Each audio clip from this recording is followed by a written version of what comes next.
LSU. In the meantime, we'll talk about Stephen Jones. He's talking at the Combine. He's trying to calm Cowboys fans down a little bit. We'll talk about that. He also believes that Dak Prescott is a Super Bowl caliber quarterback. The Eagles promote one of our favorites to OC, guy we all liked on this show. Mel Kiper reveals his biggest concern about Bryce Young. Is there an issue with coaches leaving college football early for the NFL? We'll talk about that too. There are new rule proposals for the NFL. Deion Sanders has made the headlines because his prototypical perfect quarterback in recruiting might have some very, controversial characteristics and traits. We'll talk about that coming up a little bit later on. Texas basketball in the AP Top 25 in the Top 10. Texas spring football storylines coming up as well. And the Texas offense predicted to be one of the most lethal in all of college football. Will that be the case? All of that and more. Before we do, let's introduce you to the rest of the crew. He was a second-round pick for the Montreal Expos, but a first-round pick for the Austin Radio Network. He originally committed to the University of Texas, but decided to forego the 40 acres to chase his dream in the cheese. Pimping ain't easy, but for this man, it's a breeze. He is Mike Hardball Hard. What's going on, brother? Man, I'm excited about everything that is going on today and around the 40 acres. As you know, Texas and LSU will hit it up on the baseball field, which is an outstanding matchup strictly because if you look at both of those teams, traditionally, they're both really, really good. So what better midweek matchup than the one that we have today? We also got to talk about the Texas women basketball team. They ended up losing that game, but they did get over 10,000, so 10K for 10K. That was a win. That was a win. That's a win. That's exactly right. That's one of them wins. But let me talk about my man that sits across from me every single day. He hails from H-Town with the Get Down. He's a lifetime Longhorn and a proud card-carrying member of DBU. Legendary lifetime and now college football Hall of Famer Derek Johnson said he was the best cover corner he had ever seen. He's a former NFL DB that still has that passion for film study, but he's not a fan of white condiments. But he is, of course, a fan of you, the listeners. He is my man and yours, Rod Babers. I appreciate the intro. As always, let's not waste any time introducing one of the real MVPs of this show. He's the Idealionaire, one of the hardest working members of the A.R.N. family. He's got a hustle spirit, period. We don't know what he's paid, but we do know that the man is underpaid. The Patrick Davis. What's going on, Patrick? I'm doing good. Ready to go on a Tuesday. Yeah, out at 6:15. So we're off a little bit early today for Texas baseball. And thank God we got my man Harge, who is also going to bring on another friend of his, Ben McDonald, to talk about that Texas LSU matchup. How you feeling right now? Day of the game. How you feel? I feel good. I feel good about it. You got butterflies or bubble guts? Which one? I got the butterflies, not bubble guts. Okay. I got the butterflies. More butterflies than bubble guts. All right. Hopefully that continues to be the case. Exactly. I'm looking at this as a big opportunity for LeBaron Johnson. I'm looking at this as a huge opportunity. There will be a ton of scouts in the stands. He will have an opportunity to face this lineup that is very, very impressive. But I want to make sure that he goes out there and stays within himself. That's the part of it that you got to always make sure. Because just like you said, do you have bubble guts or do you have butterflies? And sometimes those bubble guts can mess up your whole flow for the rest of the game. Butterflies you can work through. Bubble guts, you might as well go ahead and take it into the house. Yeah, hard to work through that, no doubt. We've seen it. Yeah. Ain't no beating bubble guts. No, there's not. Not even if you're the GOAT. Bubble Never guts lost. will take you out. But so we'll get to talk some more Texas baseball versus LSU. It's going to be a huge matchup. That's why we're off early. And Hard is going to bring on a special guest at 4:30. So if you want to tune in for that, that's coming up at 4:30. As a matter of fact, I would encourage you to go to the podcast page at hornfm.com. Yesterday's Harsh Knock Life. Also, really great breakdown about LSU. Harsh got a really good, really insider look at them when he was working the Carbach Classic? Yeah, the Carbach Round Rock Classic. And they were there and they competed. They won it. They won it. They're the champs. They won that damn thing. And they didn't go back to Louisiana. No, they didn't go back here. to Rouge. They stayed here in Central Texas somewhere and kept the party going. I hope we hid the women and children down there on 6th Street because the Moors was ready to represent. Yeah, them swamp people like to party. They do. They like to throw down. They like to party. My family swamp people, so I can use that term. Mom and daddy both swamp people from Louisiana, and that makes me part swamp people as well. All right, you can always be a part of the show on the Specs text line. The best way to do it, 512-337-3776. That's the number to the Specs text line. You also can reach out via Twitter. Harge is at Hardball Harge in the Twitterverse. My man Patrick at It's Patrick Davis in the Twitterverse. I'm at Rod Babers in the Twitterverse. All right, let's start out talking about Stephen Jones's comments at the Combine. Of course, we'll be talking a ton of Combine all throughout the show.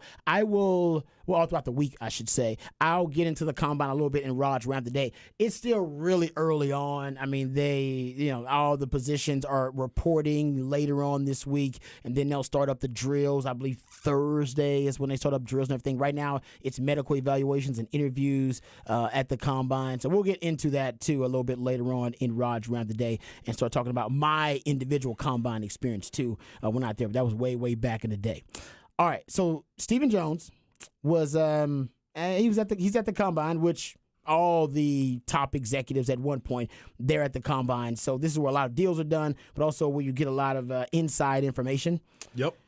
So he was asked about Dak Prescott. I think the question may have been framed, do you think Dak Prescott is the quarterback that can lead you to a Super Bowl? And he said, I've got all the faith in the world that we can win this thing with Dak. And he said, why? Because we know him. We know what he's about. His leadership skills are undeniable. Impeccable work ethic.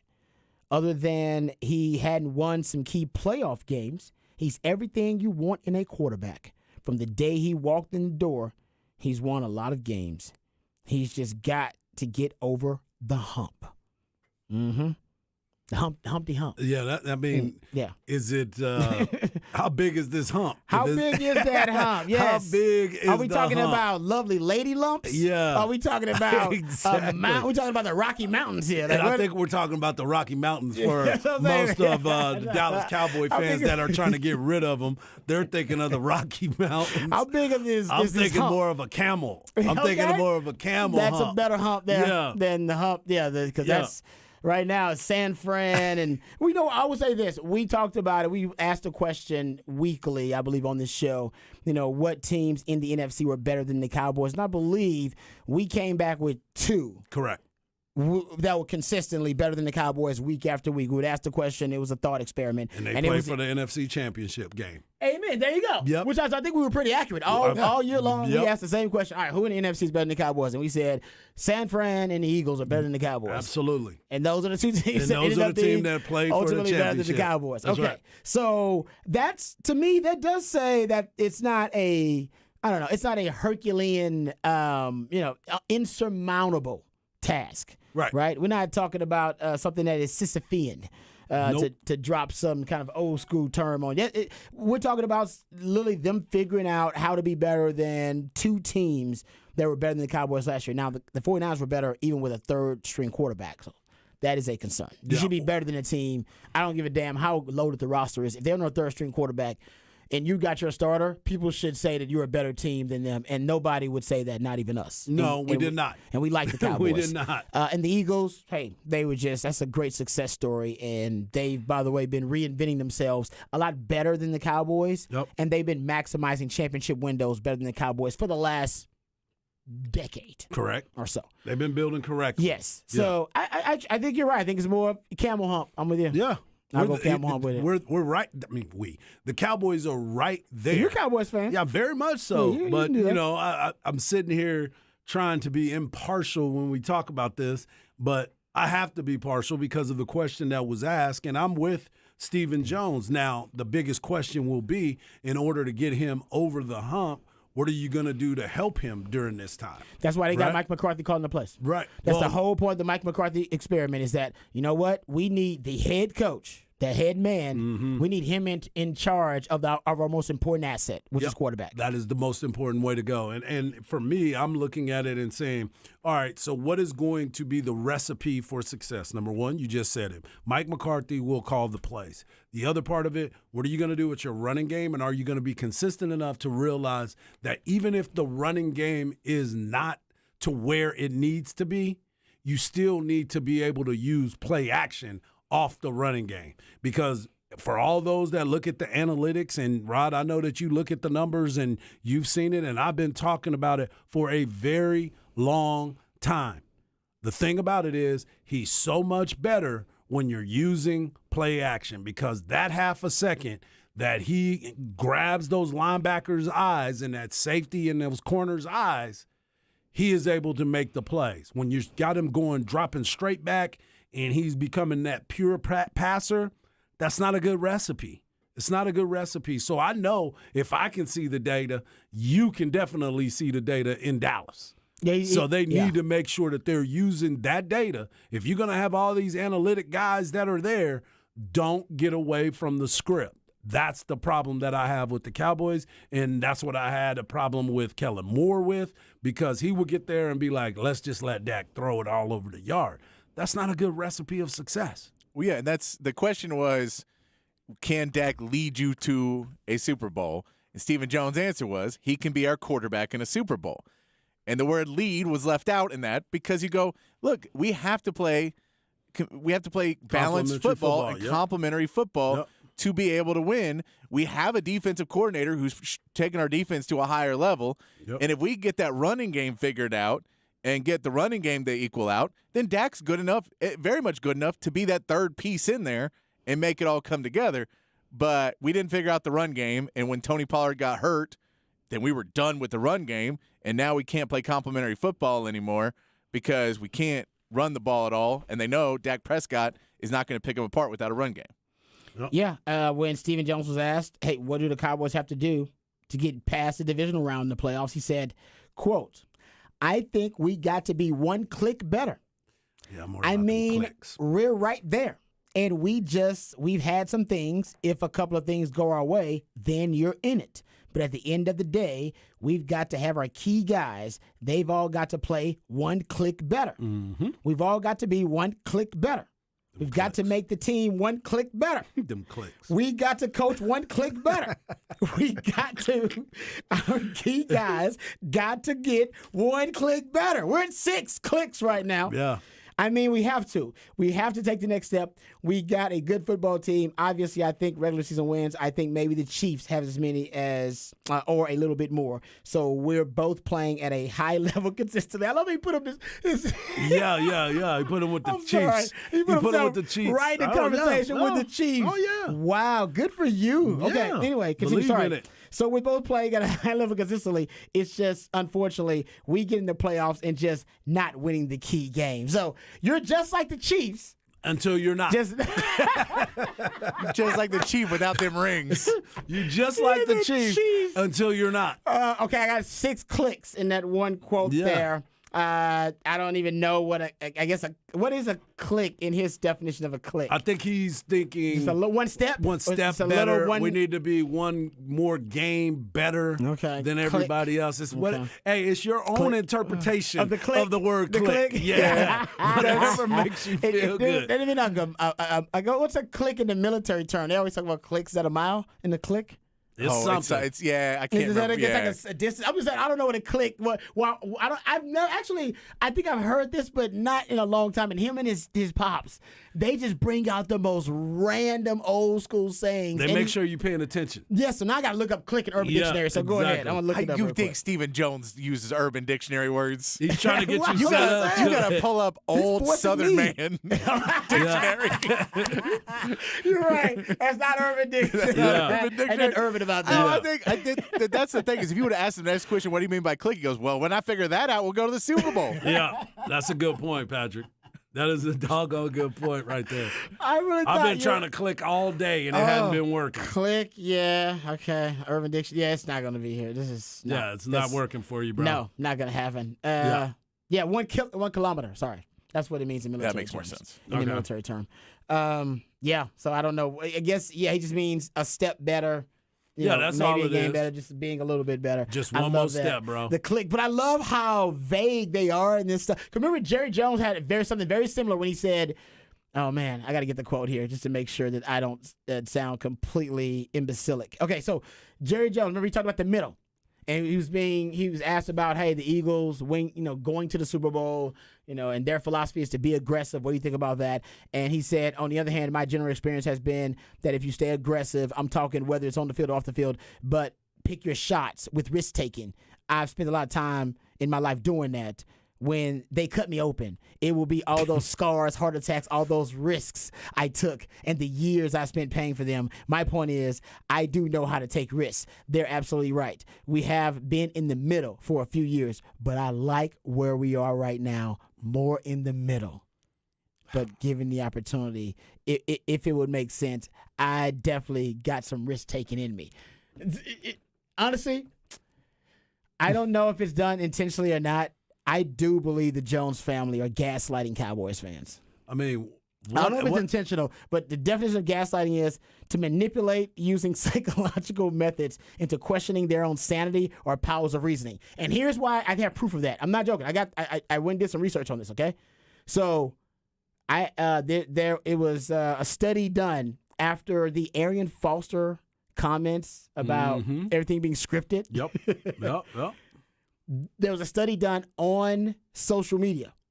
It was data from the last month, basically the last month of the season or right after he made those comments. They started this study. So that was, it was at the end of the season. It was like close to the playoffs or in the playoffs. I can't remember exactly when it was. So according to Bet Online, they looked at overall tweets and looked at two terms. Overall tweets. Yeah. In that span since Arian Foster made that comment, and they looked at fixed or rigged. All right, those two comments in tweets, they found Cowboys fans had the most tweets with those two terms in them, fixed and rigged.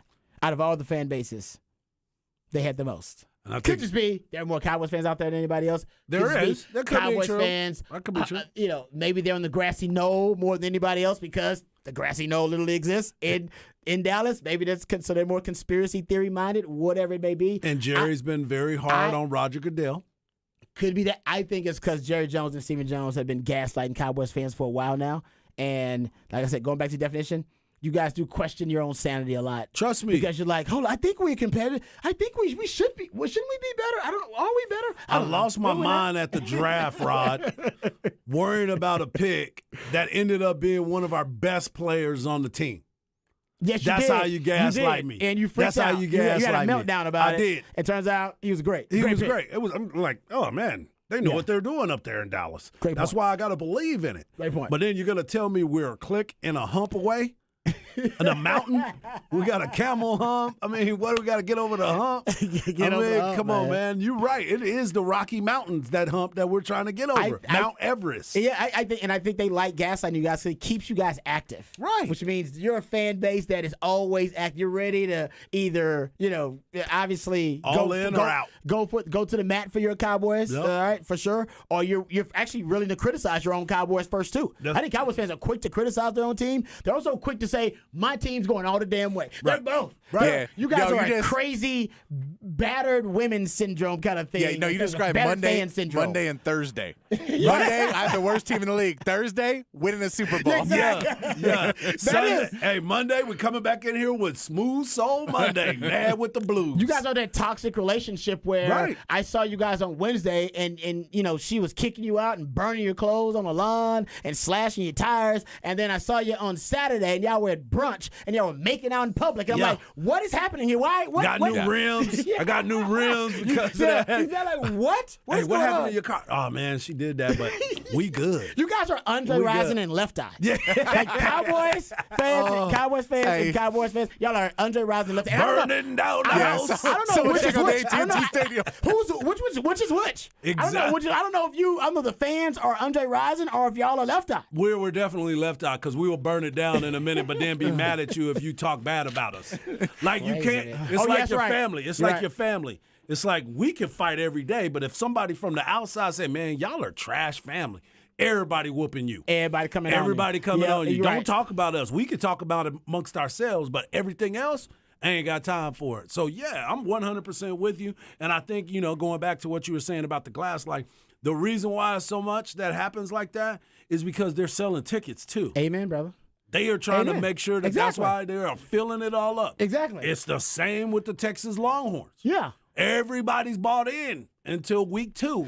And we're angry about it and trying to figure out why Coach Steven at that time is not handling his business. I would disagree. This is why. Because Longhorns are different. Because the Longhorns, and their head coach doesn't come out and because Jerry Jones represents the team. He's the owner. Other franchises don't hear from their owners as much. Agree. So when you hear from the owner, 100%. the owner says, so you're like, oh, well, the owner said it. Right. He said it. So I got to take it seriously. That's very He fair. pays the bills. He's the owner. You don't get that from Texas as much. CDC is probably very outspoken, actually, for an athletic director. We found out about the spring game. But I agree with you. text. I agree with you. The Longhorns are the Cowboys pretty much of college football in a lot of ways. They are. I'm not disagreeing with that at all. Financially, But I think fan base that is like Yes. they won't pump their brakes because every year we're going to the national championship. Totally agree. We saw Quinn throwing them bombs. Everybody bought in on the Kool-Aid, and it's the same thing with the blue and silver. Yeah. No, only thing I'll add that the blue and silver makes a difference is because Jerry Jones. Correct. He has a show him every and week. Steven are the ones. Exactly. Yeah, they got a show every week. The NFL is America's #1 television show, and the top character, the #1 TV star on the #1 television show in America are the Dallas Cowboys. Yep. And nobody knows that better than Jerry Jones. And he knows, hey, they got to hear from the TV star more often. Yep. And if it ain't about winning, then it's about Jerry Jones going out there and just putting stuff out there. So remember he said about the Dak Prescott. Remember he's the one that started that quarterback controversy. Exactly. With the Cowboys. He really broke it out. Cooper Rush. Oh, you never know. Cooper Rush. I mean, what? Well, the reason why I said that is because I wanted y'all to believe that we still got a chance, but Dak is my guy. He's great. He is brilliant at it. He's a politician. He's just brilliant. Honestly, you got to put him in the same category as like Dana White and Don King. Like he's a promoter. Yeah, for sure. He's an NFL promoter, and he's brilliant at it because we all fall for it. Now, let me ask you this. Do you think they have a notepad, the Joneses, with a bunch of just weird old sayings on it, and they just cross them off if they get through them when they're talking to the media, where they're like, all right, well, I use clicks. All right, we'll use hump. And then I'm going to use about stirring it with my pot and my heart scars. And you got caught my eye, cross that one. Like, that is very like a politician because they want to say a lot of things that almost to confuse and discombobulate you. Where they throw a lot of word salad out there, and you're actually trying to translate it. You're trying to decipher it. And they're like, man, I just do so much stuff. They don't know what the hell is going on. They don't know where I'm going with it. And I can explain it away later. I can always explain it because it's just word salad. I just made up some stuff and threw it out there. It works. No, it works. We're talking about it. Yeah, that's what I'm saying. It works. It works. How you feel about Brian Johnson being promoted to the Eagles offensive coordinator? They did obviously a thorough search. They decided Brian Johnson, who was their quarterback coach, now their offensive coordinator. I know you were a big fan. I was also a big fan of Brian Johnson. Thought the Cowboys. We both thought the Cowboys should have at least interviewed Brian Johnson. Maybe they did. I'm not sure they did or not for the offensive coordinator position. But now he will be the Eagles OC. You got 3 new OCs in that division now. I know. You got Mike McCarthy. Brian Schottenheimer, Mike McCarthy's calling the plays. Yep. You got Eric Bieniemy, and now you got Brian Johnson. Yeah, it's a problem. It's somebody that I really thought was going to be able to help the development of Dak Prescott. And I know people are going to say, development? He's 7 years in. There's still a thought process that goes into playing that position. That's something that Dak may not have had unhooked. You know what I'm saying? They might have unlocked a key for Dak that he might have been missing last year. I'm still going to put Dak's problem, not to take away from Brian Johnson, because he's going to be just great there in Philly, and that's the problem that I have being a Cowboys fan. But I always thought that for Dak to be able to have this situation, last year he was coming off the broken leg, and he had that plate put in his thumb. So that was something that's different. Now he's going to be able to play through all that, and hopefully he comes back without an injury. But I also believe that the mental aspect of the game and seeing it from somebody else's eyes besides somebody that you've been with, like you said, had a competition with, you were sharing the quarterback room, then he became your quarterback's coach, then he became your offensive coordinator. Now you have somebody totally different walking in there. Brian Schottenheimer was there. He was in that room too. So you've already got a relationship with him, too. So these people still don't know you. I mean, they know you too well that you're like, I'm not going to listen to what they say. You may listen to it. But if you bring an outsider that has been watching you from afar, that have seen some of the things that they've probably been saying, I can help him with that. I can help him with that. I can fix that. That's what he did with Jalen Hurts. Mm-hmm. So there's a big difference. So that's the biggest thing for me, man. It's going to be interesting to see how it all plays out. Texter brings up a good one, too. Jerry Jones throwing out the glory hole thing. Oh, my gosh. You know, I want to me the some point about glory. they just throwing out enough random stuff and word salad, and they'll fixate on that enough where the meaning behind the words and what I said won't even matter. They'll get fixated on other stuff. Yeah. So maybe they're just brilliant We just at need to this start- public relations thinking we're just idiots. Can someone start the Jones Dictionary for us? We're going to have to Instead start of a the Urban tally. Dictionary, we can start the Jones Dictionary. Oh, yeah. Yeah. Just have all those, and everybody like, I have no idea what the meaning is, but Dude, all those drops are in the system. Circumcising a mosquito. Oh, my gosh. And that's in there too. Remember, he just circumcising a forgot all mosquito for a about while. him We're like, doing that. circumcising a mosquito. Oh, I think I do get that. Interesting. Yes, details, very small, little minuscule. Details. So yeah. Anyway, we'll get back to some Cowboys critiques a little bit later on.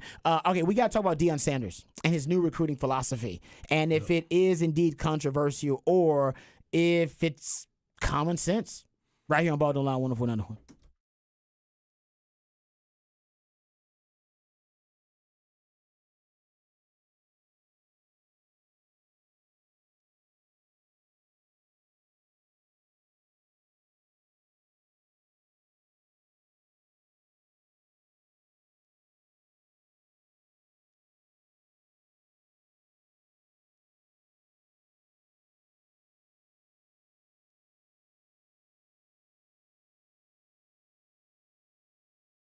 Hey, what's up, folks? Lifetime Longhorn Rod Babers here. Austin is a beautiful city, thanks in no small part to the skilled craftsmanship of Ironworkers Local Union 482. They've been helping shape Greater Austin since 1935. As the city continues to grow and thrive, so does Ironworkers Local Union 482. They don't go to the office, they build it. So if you're looking for an exciting new career, if you're frustrated with your work choices, how about deciding to become a member of Ironworkers Local Union 482?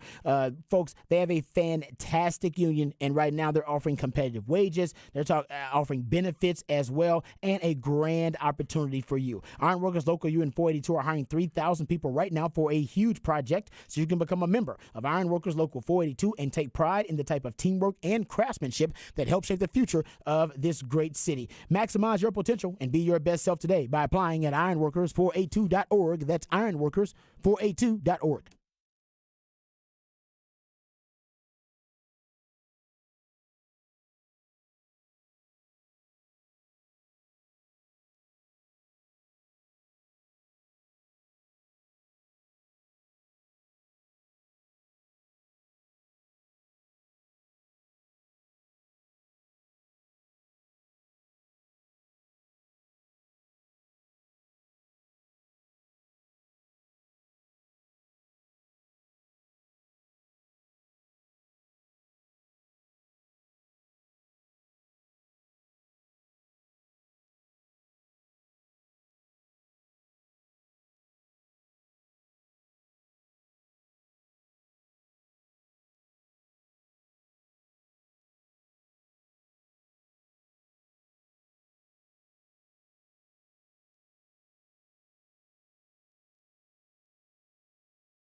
Welcome back to Ball Don't Lie right here on 104 Down the Horn. Top of the charts Tuesday. We play jams that reach the top of the Billboard charts on this day in history. My man Patrick, he DJs Top of the Charts Tuesday. You can be a part of the show. Hit us up on the Specs text line 512-337-3776 on the Specs text line. Also Twitterverse. My man Harge is at Hardball Harge. Patrick Davis at It's Patrick Davis, and I'm at Rod Babers in the Twitterverse. All right, we'll get back to NFL discussion. A lot of NFL news, notes, and nuggets out there.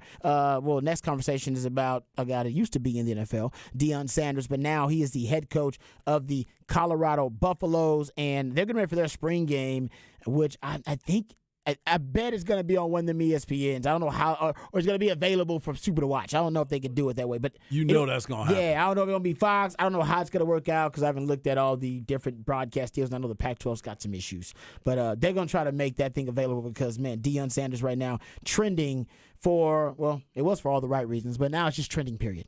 And that's the way he likes it. All right, Deion Sanders is smart enough to know that he can go viral at any time he wants to just by uttering, he learned from Jerry Jones about self-promotion and marketing, and he's bringing those talents to the Colorado Buffaloes. So recently he was being interviewed, and I believe he was being asked about recruiting, and he was being asked about what traits he looks for, specifically recruiting certain positions. Here's what Deion had to say. He starts talking about quarterback and what he looks for in recruiting quarterbacks, and then kind of goes off. And here's Deion Sanders.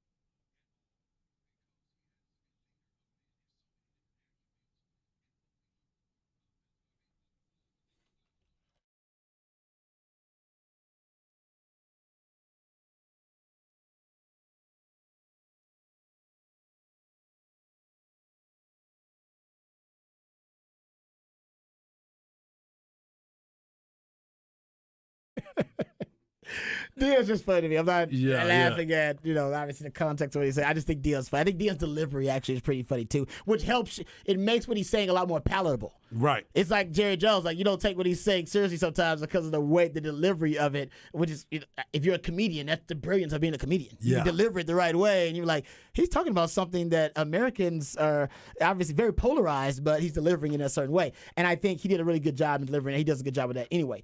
But Harge, I thought the second part might have been more controversial than the first part, but we can get into the first part of it too, where he's like, no, and I want defensive linemen. No, it's the opposite. Yeah. I want single parent household. I want those guys starving. I want them hungry. Yeah. I want them without any options other than football. Football is life, and I must succeed, or failure equals death. Exactly. Right? Like that, to me, that's a little bit more. Are you controversial. not entertained? Yeah. And I was like, Manny Acho, go to Emmanuel Acho via Twitter, and he responded to Deion's comments and said he actually had an experience that I think he related to when he went to the Combine. Mm-hmm. He had a team that brought him in and asked him basically straight up, hey, did you know anybody that's been shot?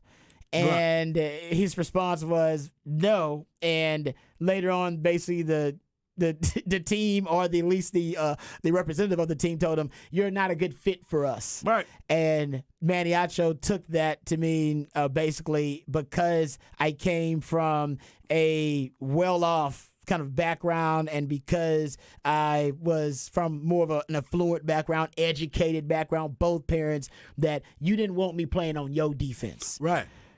That you thought I want those types on my defense. I want types on my defense who got that dog in them for a lot of different reasons. You out there barking at them, dog. Yeah. Well, the funny thing about it is, you and I have both been vetted by other people before, right? We've been through the combines, we've been through the Q&As from all these different teams, and they're not always the best questions being asked at you. They're challenging you. They're really challenging you to see how you react to certain things. And remember the question that was asked about Dez Bryant and his mama? She asking if she was working in the industry, if you know what I mean. You got to ask that question, and the dude got in trouble for asking that. but he continued to be a GM and continued to move on. So there are going to be some questions that are put out there. But like people say, Deion actually said it out loud, and other teams are thinking it, but Deion was the one. And you said it. Deion's personality is such that people are like, oh, that's just Deion asking the question as opposed to somebody else asking it and be ready to get in trouble There's for Charles Barkley-like quality to Deion. Very much so. He says it, it's okay, but anybody else says it, you're in trouble. And by the way, that's a trait that has gotten him far. Exactly. Everybody ain't got that. Everybody don't have that skill. That's right, 100%. So when you sit here and you hear that being said, and, guys may look at it one way, and obviously it's going to be, like we were talking about earlier, getting some clicks, but the different type of clicks for the conversation. But Deion was just being honest, and he said it out loud. And I know this because I've seen it happen before. Those are real questions that are being asked, but on the professional level. It's never been at the college level, right? You've been through it. You went through the combine. You've heard some crazy stuff. So when this is being said out loud and Deion is being boisterous about it, and he wasn't trying to be mean. He was just being honest. This is what I'm looking for. He was being honest. Right. He said, this is what I'm looking for. When you've interviewed for certain jobs, they ask you certain questions too. So when you're looking at it that way, you're trying to figure out, it's like, okay, yeah. I don't know if I want to work at this place. Yeah. Either. So you have that type of mentality too. So if Deion may not be for everybody, just like Coach Saban may not be for everybody, like Urban Meyer definitely wasn't for everybody, but for him to say it out loud, people had a bigger problem with it because he was being honest about his opinion. I saw a podcast. I was listening to a podcast the other day. People never get in trouble. I mean, people always get in trouble for telling the truth. They never get in trouble for when they lie about something, right? People definitely sometimes don't want to hear the truth, but if you lie about it, people are like, oh, yeah, okay. But if you're telling the truth, why would he say something like that? Because he spoke what was on his heart. Yeah, he did. I mean, like I said, Deion, he was genuine and authentic, and, I don't think we should just, immediately crucify people for just being authentic and genuine. Right. There should be a discussion about, if you disagree, a discussion about, how to change that person's mind or, how to educate them or enlighten them, whatever it may be. We don't live in that society, though, so I'm not trying to get there. Right. And I mean, and 100% on this.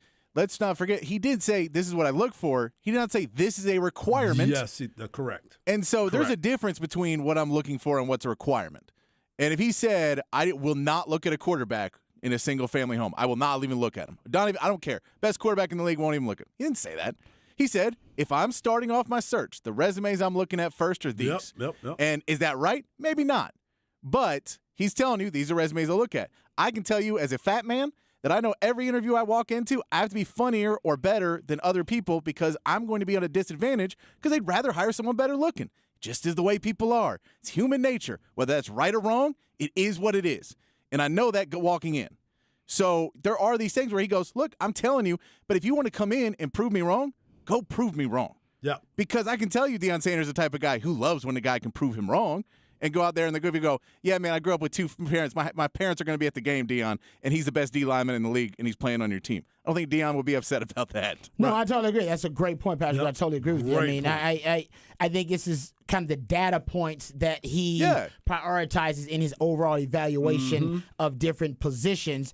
And, like I said, I think the controversy is that he basically said, he prefers, all right? Like I said, it's not saying that he is just the end-all, be-all, but he prefers quarterbacks who are going to be at a natural leadership position to be from two-parent homes.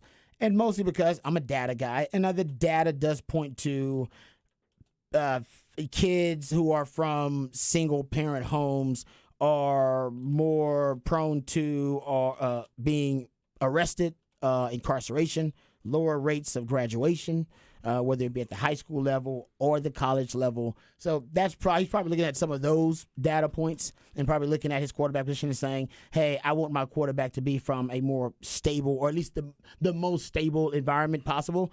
But, man, and I heard even, Chad bring this up, when you have elite talents, you do your due diligence behind those. That's why you talk to the parents, you talk to the teachers, you talk to the coaches, and you find out if the young man or woman, whatever, is from a stable household, and if they have any type of, psychological shortcomings as a result of their upbringing or their socioeconomic status that may limit them as a professional. And if that could be something that can be, something that, you can help with therapy or something else, or if that's something, we don't need to take a risk on because it's not worth it for us as an organization.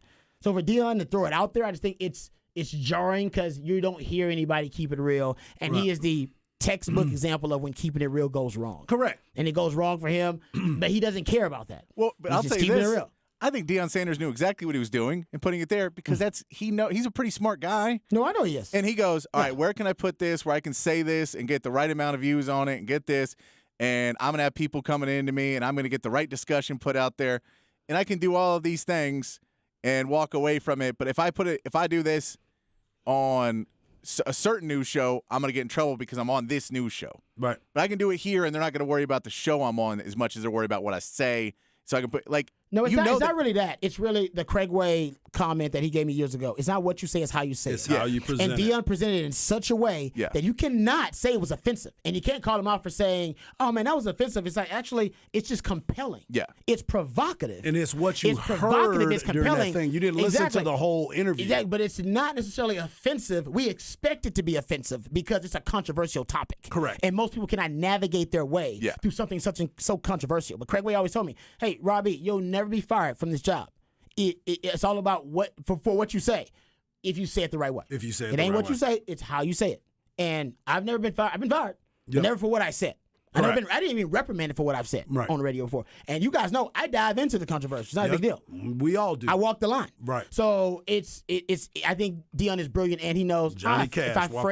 If I phrase it this way, it'll get people riled up, but you can't call me out. Right. You can't get me canceled. Well, I walk the line between being canceled and controversial, and that's the key to being brilliant in this day and age. If you can walk the line between being controversial and canceled, that's the line. Dave Chappelle does it. He's probably the best at it. Yeah, he is. He's on the borderline. It's like, well, we ain't canceled him, but he's controversial. Well, they tried to. They tried to, and he flipped the script still on keeps him. getting Netflix specials. But I'm not saying he's not either. Shouldn't be canceled, but I'm saying he walks the line. Yep. And that's the key. Walk the line. So yesterday, I told you this. I told you guys this yesterday off air. There was a Texas high school coaches convention that's going on right now, and this was posted. It says 18.3 million children live without a father. 85% of the children with behavioral disorders come from a fatherless home. Those with a father in the home spending on average about 4.5 minutes a day with one-on-one conversation with their dad. For a comparison, the same child spends roughly 6 hours and 17 minutes a day listening to music, watching TV, playing video games, or surfing the internet. So the reason why I bring that number up, and probably the reason why this was at the coaches convention here in this great state, is going back to what Deion is talking about. So if you're not paying attention and you have disciplinary issues, he's saying, I can't have you as my quarterback because I need you to be in charge of this. I need you to be able to control the entire team. Doesn't mean, to Patrick's point, if he's a great leader and he grew up around other people, grew up around the church, grew up around different groups of people that have men in their lives, uncles, cousins, that have shown them leadership skills, doesn't mean Deion's not going to take a chance on that kid. Doesn't mean Deion's not going to recruit him. That he's just saying what I'm looking for is this right here. I can check the box off on this. Doesn't mean this guy, the kid that live in a house with two parents, can also be a terrible kid and a terrible teammate. Yeah, I agree. Just like the defensive lineman from a two-parent home, as my man Patrick just mentioned, can be a great defensive lineman. Exactly. You know what I mean? So it's like I said, he did it in a brilliant way. Yeah, and let's threw it out there. And I will say another thing of semantics on this, but he didn't say from a single-parent household. And if you're not from a single-parent household, if you're from a single-parent household, then you probably are in trouble when you're doing. He said, "I want a quarterback who's from both parents in the house. I want a quarterback who's not in trouble, who's not getting in trouble. Right. I want a quarterback with grades." Those are all exclusive statements. Yes. So he's not saying, and if your brain went, well, that he means that people with double parents have all those things. I had both my parents. I didn't have a 3.5. I got in trouble. He wasn't talking about me. I grew up with both my parents. I did not have a 3.5. And that's what I'm saying. So those are not mutually exclusive statements. So if you met 4 of those statements and the one you didn't was both your parents, I bet you're still pretty good on that list because there's less of that than straight up just, hey, both your parents are in. So I get it. It sounds more controversial than it is. And there is parts of it as an employer or whatever else that legally you can put everything in there. But that's fair. It's the reality of it all, and it's just more honesty than it is, hey, man, he can do it and not tell you. And no one's going to get in trouble because it gets done every single day. Right. It's refreshing. And so if you can tell me and you go, okay, well, at least I know walking into the interview what I got to go against. Yeah, Jay Fizzle here says, and it's a great point here, kind of Patrick, you really brushed on it a little bit. He said, boys, I work in the world of HR, and those types of things are no-nos because he is an employer making that comment. Yep. That's a great point. That's a great point. HR. Yeah, I mean, because that's why I wondered. I was like, man, if it wasn't coming from him, maybe it'd be different, but because of who he is, and he knows that. Deion is smart. So he's doing this this is all intentional and deliberate. This is premeditated, in my opinion. Oh, yeah. And he knew that we'd be talking about it. And so does Colorado. And they're like, our name has never been in a conversation of anything. And now we have Deion. We get more clicks every day. There we go with that word again, clicks. There you go. Maybe that's what he meant. Yeah. Maybe one more click. Like clickbait. A piece of advice I got earlier about, it's like, wait, man, when you're dating a girl and you're starting to get serious, look at her mom, because that's probably what she's going to look like when she gets older. Now, that is not a dead fast rule that, hey, man, whatever, if her mom don't look good or whatever, then you can't date her long term. But it's something you always take. You just go, oh, yeah, no. If your mom still looks good at her age, then I think, you'll probably age well, too. It makes it easier decision for me to want to be with you. And women do that, too, on the way you treat your mom. Yeah. Exactly. And so those are all just rules of life that people look at.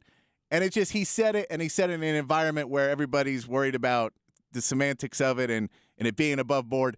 It's college sports, man. Very little of this is above board. Yep. Yeah, it's a good point. Golf Lingo says, I always look for women who had a good relationship with their dads. Gives me the best chance to succeed, in my opinion, and no kids, too. Money and no kids. Money That's and no kids, too. Yeah, no, listen, I understand that. I'm with you. I think I love Deion Sanders. I've been saying it for a while. I think some other school would have benefited greatly by hiring Deion. I think Colorado's going to get all the added value of adding Deion because he's going to throw out more stuff like that. Yeah, he's going to get you fired up. Yep, you get more free media with Deion and free publicity with Deion than any other coach in America arguably gets. I wish there was a study done on it, and I think Deion would beat everybody by a landslide. All right, we come back. We'll get into the flex on the other side. Big news coming out of high school football in H-Town. I have a suggestion for Coach Steve Sarkisian. We'll get into that on the other side right here on Ball Don't Lie. 104.9.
All right, welcome back to Ball Don't Lie right here on 104.9 The Horn. Top of the charts Tuesday. We play jams that reached the top of the Billboard charts on this day in history.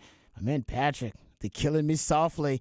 Killing Me Softly, one of the few songs in history where the cover was better every time they did the cover version of it. It got better than the original or the one before. I agree with that. Yeah. It got better. I think agree it with started out originally as a folk song, I think, like a folk rock song originally. Yeah. Yeah, and then Lauryn Hill's obviously version was the zenith, the apex of it. Yeah, I don't think anybody should do it anymore. I agree with you. I think we're done. You can't top that one. No. But I think originally it was a folk song. One time. What version was that one? What version was that one? That's Roberta Flack. Yes. Okay, and she did a good version. Then like I said, it was. I think originally it was a folk song back in the day, and then like they just keep making it better and better. Somebody's gonna try it, but I don't think there's like 2-3 people that can try it without being embarrassed. It's one of those songs now if you try to cover it.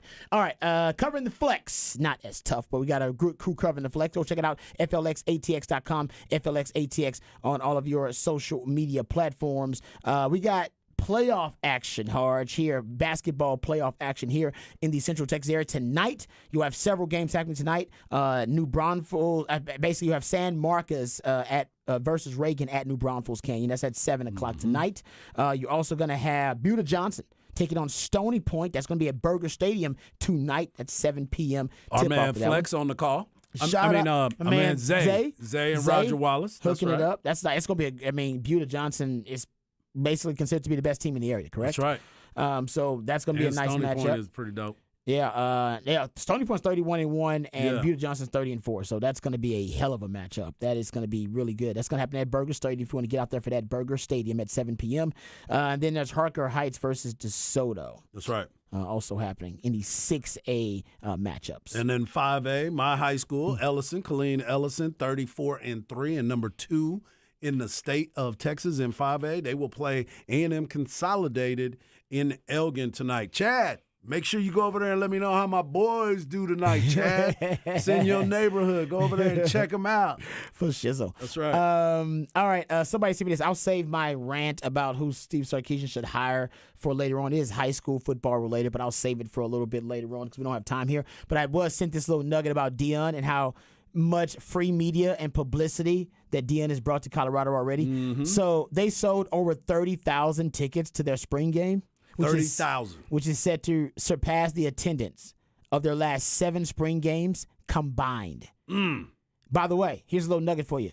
They're selling tickets to their current spring game with Deion. Come on. The last 7 spring game tickets were free. Yeah. Free 99. Yeah, they got to pay for Deion, so that's sold, why. Yeah, they sold more tickets for this spring game than they could give away Yeah. for the other 7 past spring games or prior spring games combined. Yeah. Yeah, you got to pay for that privilege. You got to pay for that. privilege. That's You right. get to see prime time. Got to go tell him holla at prime time. Yeah, I was like, even if he fails, Yeah. it's so worth it. He's Because winning. like, even if he fails miserably, you're gonna benefit from Deion being there. He's winning. It's crazy. I don't know Yeah. how nobody figured it out. All right, we come back. We'll get into Texas basketball, their latest ranking, Texas spring football storylines, and also a little Texas baseball and a Chris Beard update. All that and more right here on Ball Don't Lie. 104.9 The Horn.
All right, welcome back to Ball Don't Lie right here on 104.9 The Horn, top of the charts Tuesday right here on Ball Don't Lie.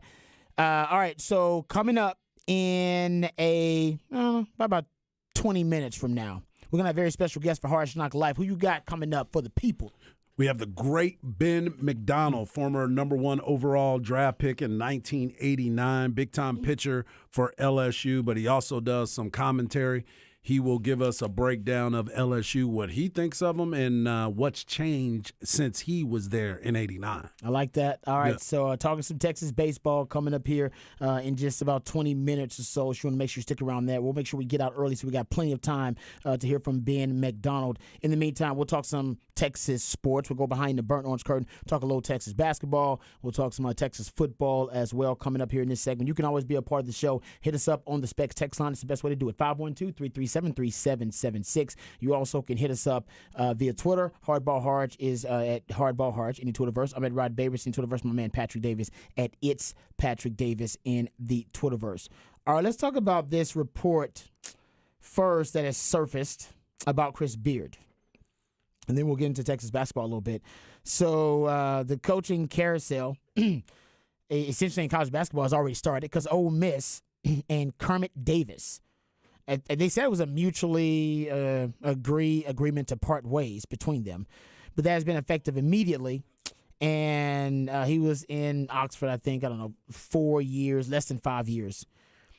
So Ole Miss is open, and a lot of people even saw this coming and predicted it because Chris Beard, once it was reported that the felony domestic violence charges were dropped against him and that would no longer be a part of the equation, that he would resurface sooner rather than later, where his name is already surfaced in connection with the Ole Miss opening. So now Keith Carter, a former Ole Miss player, he's basically he loves him some Ole Miss. All right, he's down for the cause. He's going to be the first athletics director to attempt to navigate what could be a public relations disaster if he hires, Chris Beard, but also it could end up paying huge dividends if you can navigate your way through that because, obviously this is a guy that has been considered to be one of the top coaches in college basketball before the unfortunate controversy. Right. For him. So, Ole Miss is betting Chris Beard is the story. What are your thoughts? Well, we all knew this was going to happen. We knew Chris Beard's name was going to be a hot commodity as soon as the charges were dismissed. We all agreed he will be coaching somewhere. We don't know where, what circuit he's going to be on, and if this is going to be true. But I knew that going through the processes, and if everything got dropped, he didn't end up, getting charged with anything. He ended up being able to walk. I knew that somebody was going to take a chance on him. Aside from everything that's going on off the court, he's a damn good basketball coach. Oh, we know that. So everybody is going to, as you said, vet the opportunity for him to be able to see if he would be a fit anywhere else. Ole Miss, I think that's why Ole Miss went on and cut the cord with their coach, because they wanted to be the first team to be able to talk to him. Get out ahead of it. Because as soon as they saw it, it seemed very quickly after that. Upgrade. Yeah, they were like, well, let's go ahead and get rid of this guy because we want to be in the conversation of it. And if we find that he is suitable to be here, it is the SEC. They've let some other things. We just talked about it yesterday, what happened with Alabama. And their coach is still pushing along and not having a problem letting his players play. So they're saying, well, why not at least kick the tires on the situation and see what's going on? Yeah, we knew that whoever was going to hire him, there's going to be a period of floating the name out there see, just to see how much our fan base is going to come bite back at us and go, I will. So I'll take all my money out of this if you do this, and how many. Let the donors call up the athletic director, and I'm sure the athletic director all day has been getting calls saying, hey, man, is this true? And he's going, well, maybe we did. What do you think? You tell me what you think. Is it true? Maybe. Because you want to judge all that before you even really start vetting him. You're like, I have to make sure that my fan base is going to be cool with the hire. He's not going to lose your job. Yes. This guy. Yeah. Yes. I don't want the whole discussion to be, you're talking, and then my next hire, I got to make sure it's squeaky clean, because if I even look at anybody else, they're going to think that I'm crazy. Right. So I think it's Ole Miss, SEC. I think that unless they unless he finds more things when he's vetting it that he doesn't like that there may be another secret there, which you hope's not there. Texas vetted him apparently before, so it does not seem like there would be. But without that, then it would look like they'd be okay with it. And then you can start getting into, once one team vets him, how many more teams are right behind him. Agreed. Because as long as there's no other baggage, this last incident being the only baggage, you go, well, the charges were dropped. Yep. I mean, that's realize all you know is, well, charges were dropped, and his significant other, I guess the reports are they're still together. And then you also have her statement that, oh, no, it was something that I instigated, that kind of stuff, too. So I think in the court of public opinion, I do think they'd be okay. Right. I don't think they're getting blowback right now from the report. The report's been out there for like 2 days. Yeah. That Ole Miss is vetting him. I guess I got to go reach out to Ole Miss people and see if it's a big story down there. Maybe listen to some sports talk down there and see if it's a big story, to see if people are, there's any blowback. I don't think there is. I don't think there will be, just because the charges were officially dropped. Yes. And I think that will be just their talking point. Well, charges were dropped. Yeah, that's their selling point. That's where they sitting there charges like, were dropped. yeah, they the dropped Travis out. County DA did not feel like there was enough evidence to move forward here, so we think don't we're feel good. like we I should think hold we're that good. against him. Right. When the court of the legal system did not feel like that he did enough wrong to charge him with a crime. So I think, honestly, it feels like the beginning of the hiring process with Chris Beard. Yeah. Chris Beard's not going to pass this opportunity up, is he? No. Maybe he Unless has an agent. he has something else that's he's going He's on. probably got an agent that's telling him, hey, no, there are a couple of the schools that say they are ready. They're to waiting. also fire their guy. Right. It's happening. They're not going to make the tournament. They're not going to do this. They're waiting on this, and they're waiting in the season. But there are two of the schools. They say they're going to fire their guy. I think what Patrick said is perfect. They wanted to throw it out there, get it vetted, see who else is biting, and letting Ole Miss be the first one to mention his name as a possibility. See how everybody across the country reacts to it. I know. I haven't heard much. Right. I haven't heard like a lot of negativity and a lot of angst and anger about it. Because he was dismissed. So I'm saying, like, I've been on social media looking at it, and I haven't heard a ton. Even here now, I haven't. I mean, we're not. No, I think witnessing much of also it either. Ole Miss is like right at that right size school where it's not a big enough program where you're gonna have it make mainstream. Like, it's not. If he's going to Villanova, then that's big news because he's going to a basketball program to take over a historic basketball program. Ole Miss is not a historic basketball program, so there's not as much of the prying eyes on it of like we have to protect our history. That's a good point. With Ole Miss. So it seems like kind of the right place where you go for a few years to rebuild his reputation. Yep. And I mean, if you're a school like Ole Miss and you want to win now, that's part of what Chris Beard's appeal was, that he was always so good in the transfer portal that he could build a team pretty quickly for you. But that is also going to be the second part that Ole Miss is going to have to figure out is, okay, how much is recruiting and transfer portal recruiting hurt because parents may not want to be sending their person to Chris Beard. That's also fair. So that will also fall into the category now of, all right, when they're doing the vetting, we have to go talk to our recruits now and kind of look at other top recruits in the country and be like, hey, man, are y'all cool with this, or are we going to have blowback where we're not going to get anybody? No, it's a good point. No. This text, I like this text. That's a perfect text right there. Says, hey, man, Hugh Freeze coached home. Right.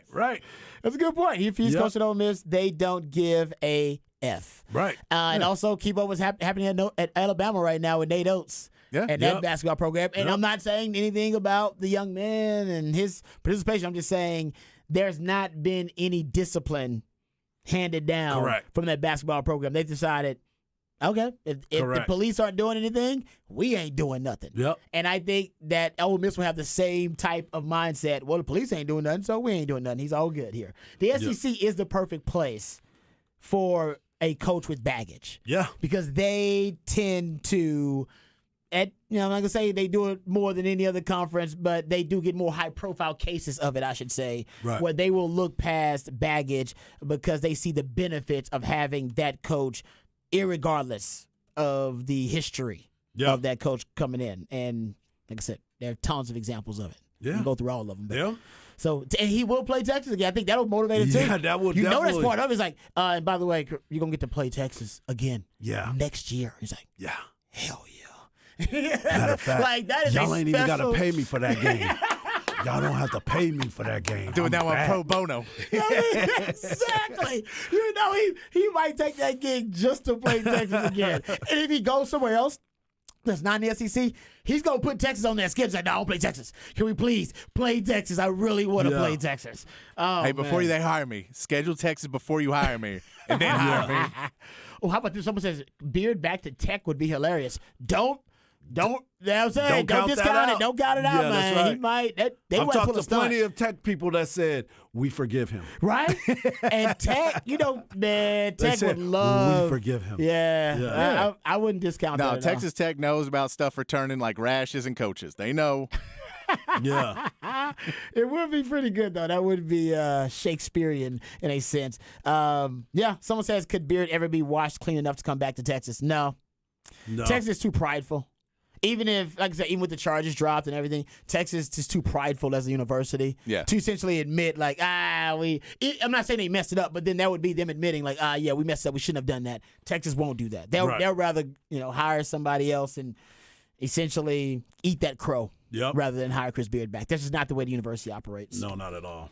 All right. We'll get to some more Texas basketball. Matter of fact, Texas basketball number 9. To throw it out there right now. Number 9 in the AP top 25 right now. And that's where Still they in the should top be. 10. They're still in the Still top in the top 10. 10. Yeah. Well, because Texas they haven't had a bad stretch. No, Good and or they're bad losing loss, to but not good a bad teams. stretch. And they are Exactly. losing to good teams. So even when you can go that the K-State game, that was a terrible game earlier this year, it's a bad loss. That team is number 11 in the country right now.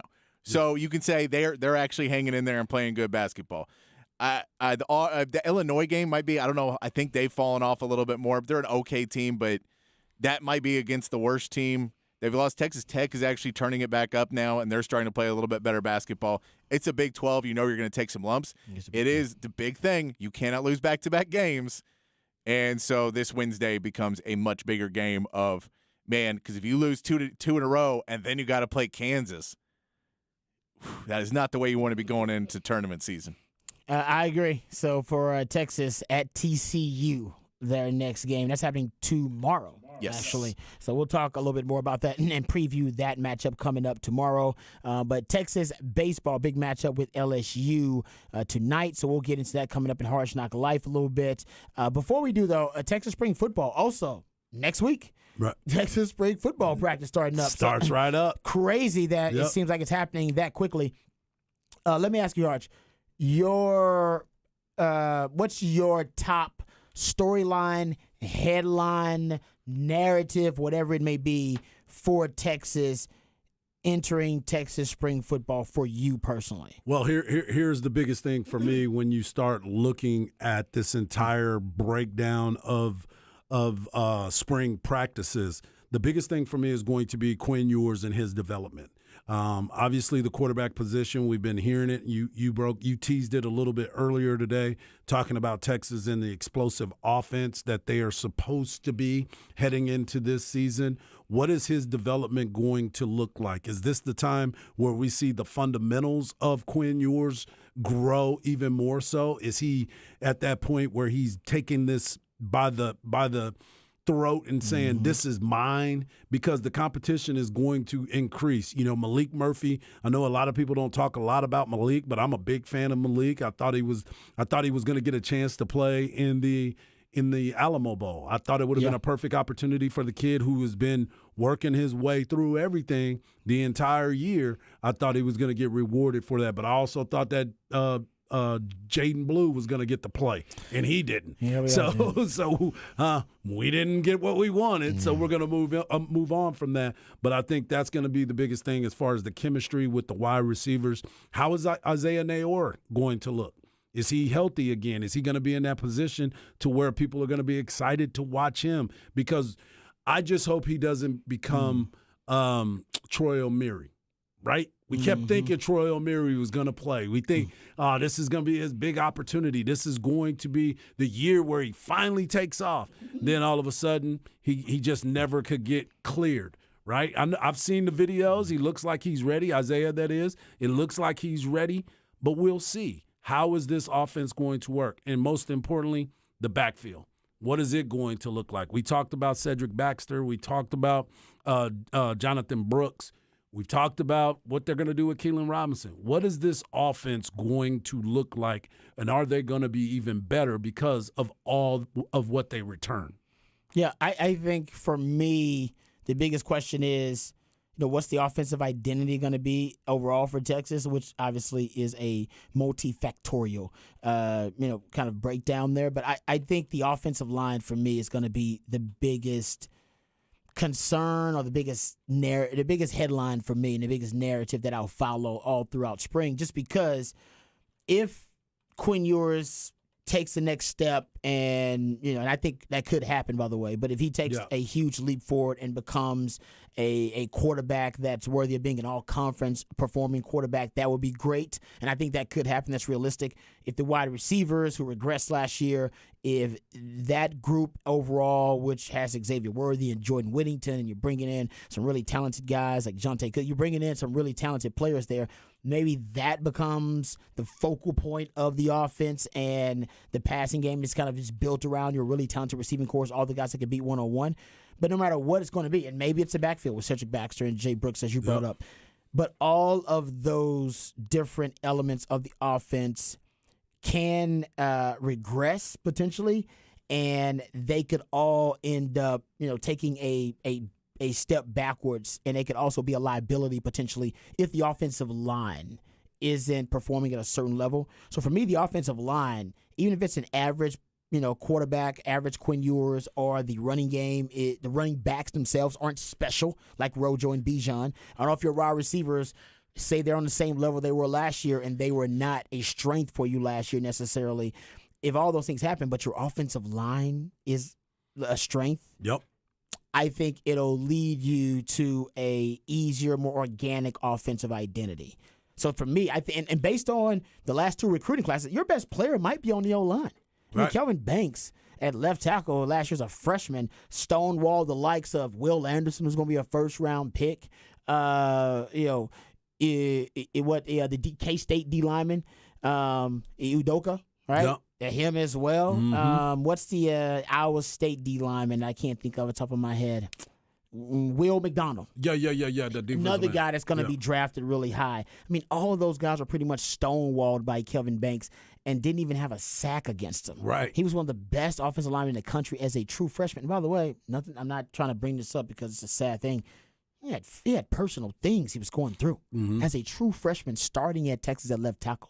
Right. Dealing with, I'm not bringing it up because I want to get into that because it is really sad. But the young man was going through something emotionally too, and still was able to perform at a really high level as a true freshman. He may be the best damn player on the offense. No doubt. But then him and JT Sanders, I believe my man Jeff Howe pointed out on the podcast, probably the most irreplaceable on that offense. Correct. Hell, if Quinn Ewers ain't getting it done, you're gonna put in Arch Manning.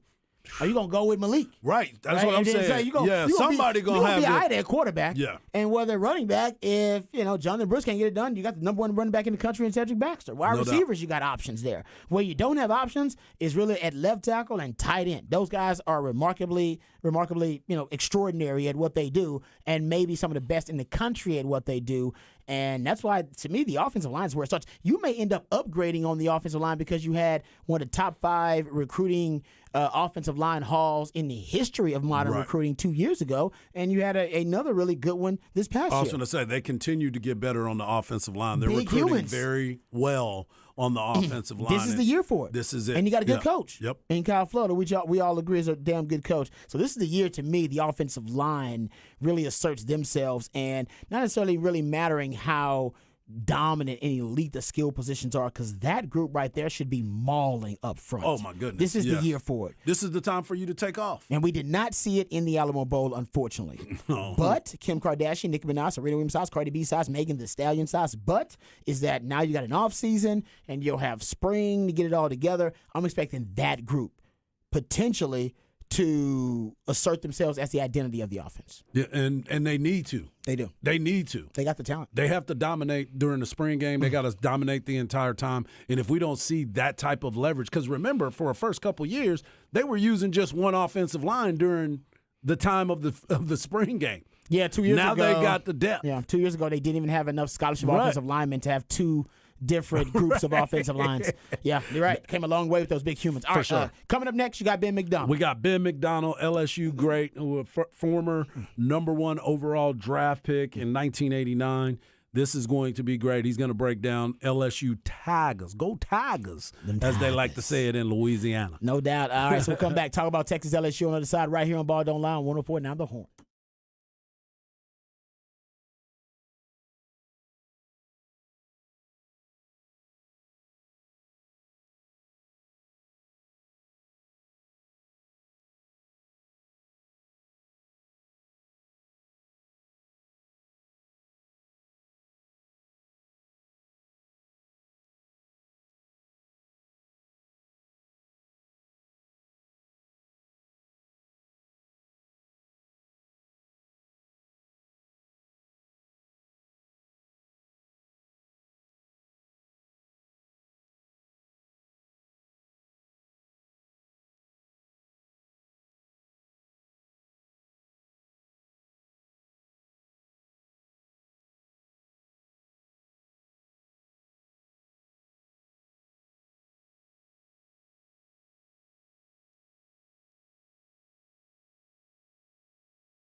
Welcome back to a Top of the Charts Tuesday edition of Ball Don't Lie. It's your boy Hardball Harge. You can follow me on Twitter at Hardball Harge. You can follow my man Rod Babers at Rod Babers. And you can follow my man behind the glass, Patrick Davis, at It's Patrick Davis. And we also love it when you're part of the show. You can hit us up at on the Specs text line 512-337-3776.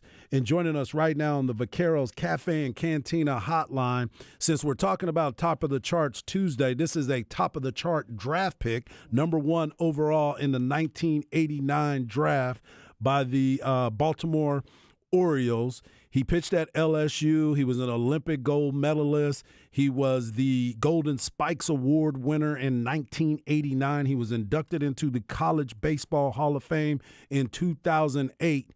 He is one Ben McDonald. You can follow him on Twitter at Ben McDonald. Hey, Ben, what's going on, my man? How we doing, Harge? Everything good, man? Everything is good. There's just a little ball game that's going to be going on right up the road here at Dish Falk, where LSU Tigers, who is number 1 in the nation right now, are coming to play the Texas Longhorns. And somebody asked me a question earlier today, and I wanted to ask you that before we get into it. Did you and Kirk Dressendorfer battle each other at the College World Series? That at one point was the most attended baseball game at the College World Series? I know we pitched against each other, and I want to say you're right, Harge. I want to say that it was the most attended baseball game at the time. Obviously, I was an All-American. He was, too. He was a hell of a pitcher at Texas, and I used to be a fan of his, just watching him because he would punch guys out left and right, too, you know, so I couldn't help but to watch Dressendorfer pitch. That's right, and they're finally going to retire his jersey a little bit later on this season, long overdue, and as you know, he was one of the best competitors, just like yourself. And there's a possibility, and I want to get into this because we got a chance to work this past weekend over at Dale Diamond for the Carbach Round Rock Classic. It was brought to you by D1 Baseball, and we were talking about it a little bit. There's a player, Dylan Cruz, that is the center fielder for you guys that has the possibility of being able to go number 1 overall. The last person to do that at LSU, it's Ben McDonald to go number 1 overall. Think about that. Let people know exactly what you see when you see Cruz out there in center field. Well, he's just a different kind of dude, right? Like he's one of the types of talents that come along that normally don't make their way to college ball.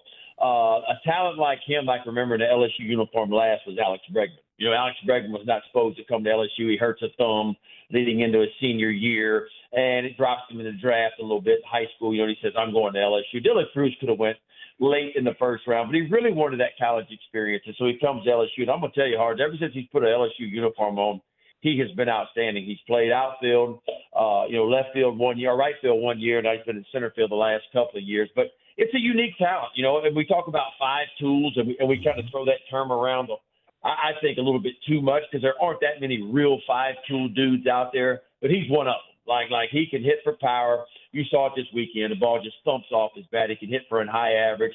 He can really run. Like he can go in the outfield. He's got a strong throwing arm. The glove is good, too. So he's just really one of those dudes. And look, he's been that. What impresses me is he's been that guy since he's been 12 years old. Like he's always been Team USA guy, you know, whether he was in high school or Little League coming up and even in the college national team. And he's always performed well. He's answered the bell. He's a leader of a team. He's what you look for in a pro prospect. You know, now, Wyatt Langford over at Florida might have something to say about that number 1 pick, you know, and our boy down Dolander down in Tennessee, the pitcher down there, might have something to say about that too. But Dylan Cruz is he's a rock star. You know, he's one of the best players in the college game. And every time he shows up, so do the scouts. I've seen him every weekend, and I've talked to a bunch of scouts about him, and just the way that he carries himself just shows that he's a pro's pro, and that's the impressive part about him. But he's not the only one on that team that's got some thump. There's a lot of players there that bring a lot of different aspects to the game, and another one that's been getting a lot of attention is Trey Morgan. You and I saw him playing a little bit of left field, but he's one of the smoothest first basemen that is in the game. Oh, no doubt. If you talk about defense around the first base bag, there's not many better than him over there. And he's been that way too. You know, freshman All-American his first year. Look, This cat, his freshman year, Hart hit 400 in conference play as a true freshman. That's how good he was in SEC play. That was the second best mark in all of SEC baseball a couple years ago. Now, numbers weren't quite as good last year, but he played banged up. He had a banged up knee pretty much all year long. He couldn't push off of it, swing, but he still hit like 310 last year in a hurt season for him to get on the field every day, and he's a difference maker around first base. Now, he's going to play a little outfield from time to time when you want to get Jarrett Jones over at first base. Tommy White, as you know, has been nicked up a little bit, so it's kind of moved LSU's defense around a little bit. But he's obviously better at the first base. But look, he's a heck of an athlete. Like, he was a good pitcher in high school. He can really run. And so you could stick him in the outfield in the pinch when you needed to. And who knows where he projects out at pro ball. He could be a left fielder in pro ball, but he'd be very valuable either way. It's not very often you can take a guy that plays first base, you go stick him in the outfield. He'd play outfield too. And so I think that just adds value to him. But, yeah, he's been around the block like Dylan Cruz. He's been a 3-year starter for LSU. And this is an older team than LSU. Although they run out a couple of freshmen from time to time, it's a little older team, and this could be their year to make a little bit of noise. Look, it's been since 2017 hard since LSU's made it to the College World Series. That's the longest stretch I can remember in a long, long time at LSU. And so I think the boys are hungry to get back to Omaha. I think Jay Johnson's done a phenomenal job in his second year as LSU's head coach, and he's hungry to get this LSU squad to Omaha too. Yeah, we're talking to lifetime LSU Tiger, number 1 overall pick, and big-time pitcher Ben McDonald, who covers the LSU Tigers like nobody's business. So I wanted to ask you this, Ben, before we go over to the Texas Longhorn side of it. I wanted to ask you about the pitching staff. Obviously, that's your position. That's what you understand the most of. You understand the game, and you love talking the game, but you will really hone in on these pitchers. You brought in Paul Skeens from Air Force. You have some other guys, Walker Little from Vanderbilt. Christian Little from Vanderbilt. And you have some guys that can really go out there and throw at Chase Shores, Riley Cooper. It goes on, and they all have big arms. What do you like most about this pitching staff? Well, when I look at this LSU team compared to, let's say the last 3 or 4 years of LSU baseball prior, after that 2017 appearance, I just see depth, right? I see depth coming off the bench. First of all, I think Jay Johnson can match up some guys sitting on the bench. If they change pitchers in the middle of the game, he can go grab a couple guys and match up. I see that from a pitching standpoint, too, where there's a lot of depth. You mentioned Christian Little. I tell you how deep LSU is. Christian Little didn't even pitch at the Round Rock Classic. Right. They didn't need him. He didn't pitch. And so it just goes to show you how deep they are, where in years past, LSU's not been like that. So I see some depth. Paul Skeens is a real Friday night, lights out kind of dude on Friday night. He's an ace. He's going to be a first-round draft pick if he stays healthy. He may just be right behind Chase Dollander as far as the best college arm out there right now. He's been up to 99. He can bring it.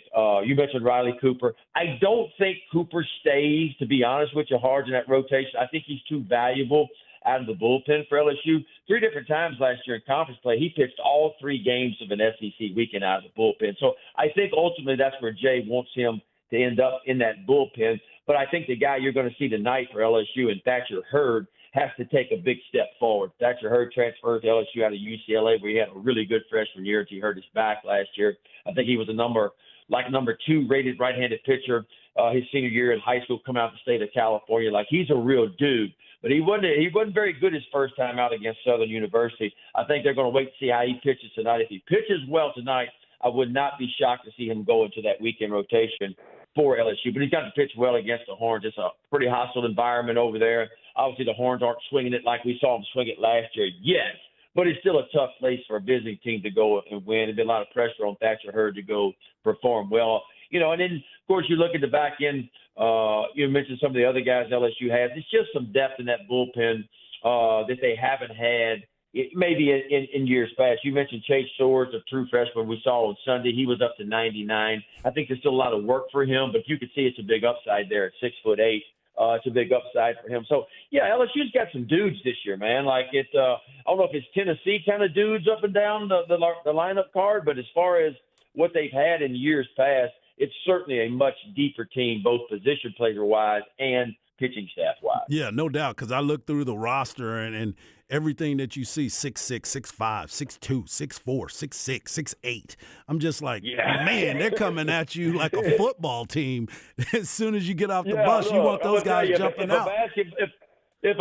if a pickup basketball game breaks out, LSU gonna be all right. I'm just telling you. You know, like it's like one of the most physical teams I've seen at LSU in a long time. You know, and I've said this about Paul Mainieri. I love Paul Mainieri to death, but it felt like there for a while, Paul was out there recruiting and telling his recruiting coordinators, listen, nobody comes to LSU that's bigger than me. Well, hell, Paul's 5'5", you know, and I was like, wait, man, where are all the dudes at, you know? And so, well, Jay's going out, and I think Jay's motto is, don't get anybody shorter than me. You know, everybody got to be bigger than me. And so, it's a, you know, you saw Jarrett Jones. I mean, Jarrett Jones, the freshman DH, like he's 6'5", 240, schemed as a monster. You know, Dylan Cruz. You go around some of the pitchers, and that Fry kid they got too that's getting a little playing time as a freshman. You know, he's 6'5", 240. It's like it's very physical for LSU this year. So we'll see. We'll see how it turns out. They're off to a pretty good start. Yeah, they're definitely off to a pretty good start. And I wanted to ask you, what have you seen with the University of Texas? Obviously, we're here in Austin, so we see them a lot, but it's good to get a different perspective from somebody that knows the game like yourself. When you look at Texas on paper and watch some of their games, and if I'm not mistaken, you're going to jump on the telecast today with Zeke and Big Red today, aren't you? Yeah, Zeke and Zonk, man. Look, the last time I was there is the last time LSU played Texas in a 3-game series, and I sat in between for 3 games, Zeke and Zonk, and Texas just beat the hell out of LSU for 3 games. I mean, swept them. And I had to sit there and look. What made it worse is a cold front blew in hard, and I didn't bring enough clothes. And so you know what the boys did to me, right? They went and got me some burnt orange jacket to put on. He's like, well, you either gonna put this on or you gonna freeze to death. Well, I put the orange on. I was like, what the hell? Y'all killing us anyway. I'm full for Texas now, you know. And so, but that was the last time I actually was in Austin. I loved it, man. Got to do 3 games, sitting between those 2 guys. Yes, I will hop on. I think in the 3rd inning. Talk a little Texas and LSU baseball. You know, I haven't seen Texas yet, man. I just kind of been catching some highlights a little bit here and there and following their stats. But, you know, what's different so far, you know, Texas can always pitch, man, and they can always play defense, it feels like. They're always one of the top, you know, defending teams out there a little bit when I look at the University of Texas. I see the defense is off a little bit this year. They've already made 11 errors, and that's not like a Longhorn team. Typically, like last year, for instance, they fielded 985. They're fielding 958 this year. So that's different for me. The pitching staff still looks good, though. The ERA is solid. I think they got some pretty good dudes in there. Now, what's concerning when I look at Texas is the offense, right? So far, they're just not scoring many runs right now. And now, of course, it's early. Look, it's only 7 games in. And look, they started off with the University of Arkansas. Then they had to play Vanderbilt. I mean, that's 2 top 5 teams, right? Right out of the gate, you know. And then Missouri, you know, had to play another SEC school. You know, they did better this weekend and knocked off Indiana 2 of 3. And so they plan to play like LSU ain't played a ranked opponent yet, you know, while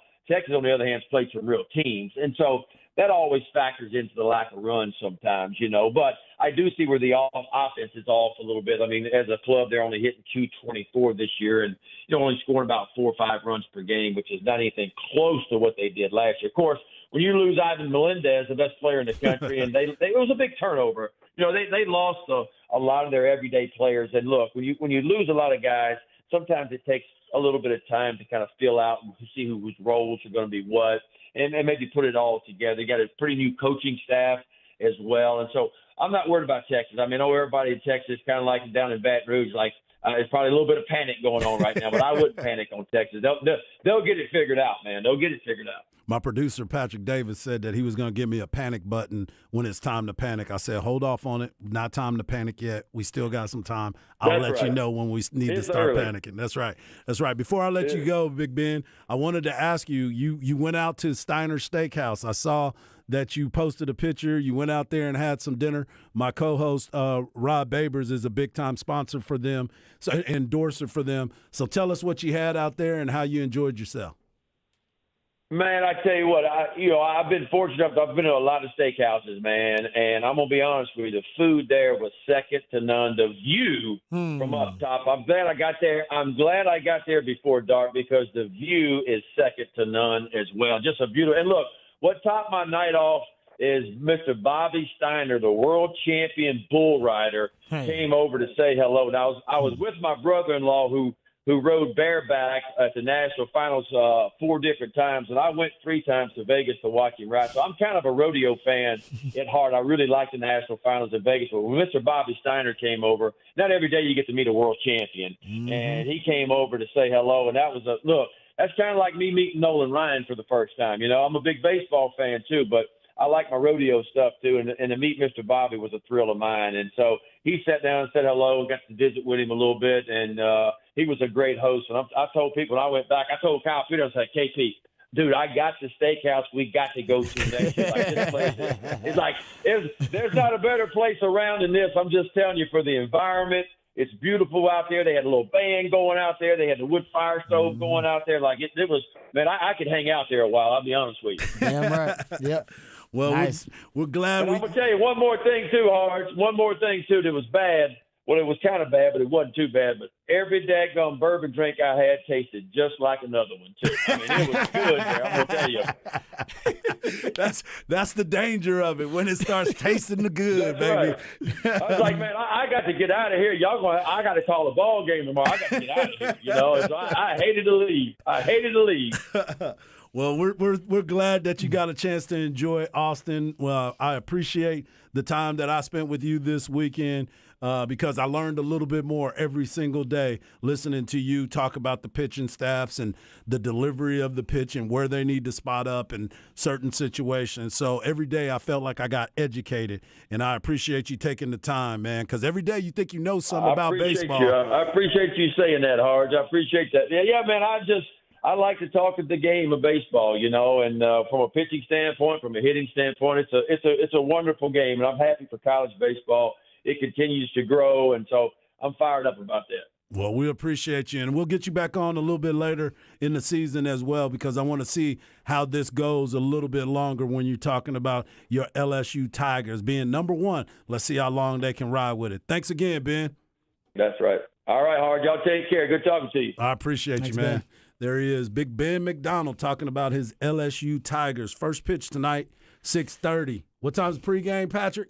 6:15 right here on 104.9 The Horn. Right here on 104.9 The Horn. I believe Craig Way and Ty Harrington will be on the call tonight. It's going to be a great call. Hopefully, it'll be a great game, too. No doubt. I know it's going to be a damn good call. No doubt. Let's make sure it's a good game as well. So good stuff there, Harge. We'll get that posted for all the folks who missed it on the website at hornfm.com. Great interview there breaking down Texas versus LSU. If you missed Harge Knock Live yesterday, go check it out as well. My man Harge did a breakdown about the Texas-LSU matchup that is really damn good as well. So we'll come back. We'll get into Off the Record. Dame Lillard's apparently one of his phobias, and I really don't understand it. We'll get into that and what may be the coolest damn bobblehead night in the history of American sports. All that and more right here on Ball Don't Lie on 104.9 The Horn.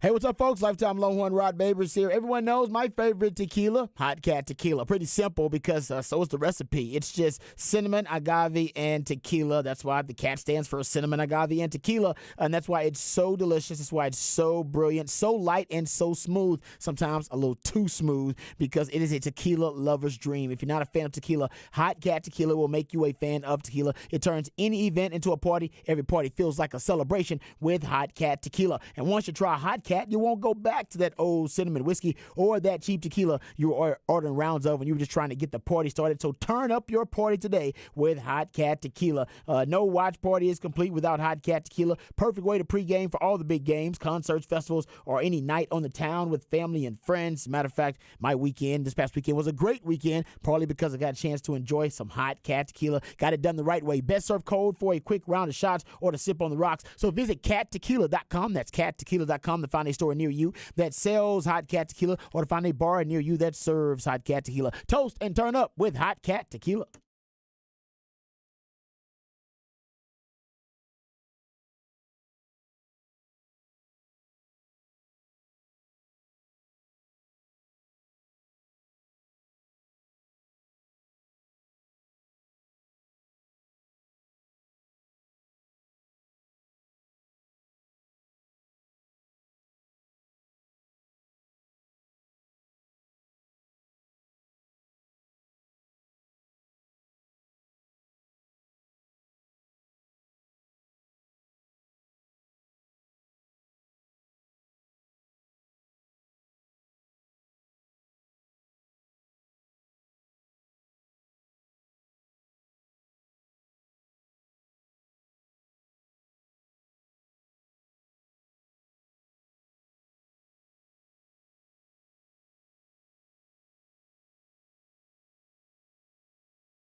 All right, welcome back to Ball Don't Lie right here on 104.9 The Horn. A couple of quick stories before we get to the 5 o'clock hour. So Dame Lillard scored 71 on the Rockets. I mean, he just torched them. I mean, it was just embarrassing.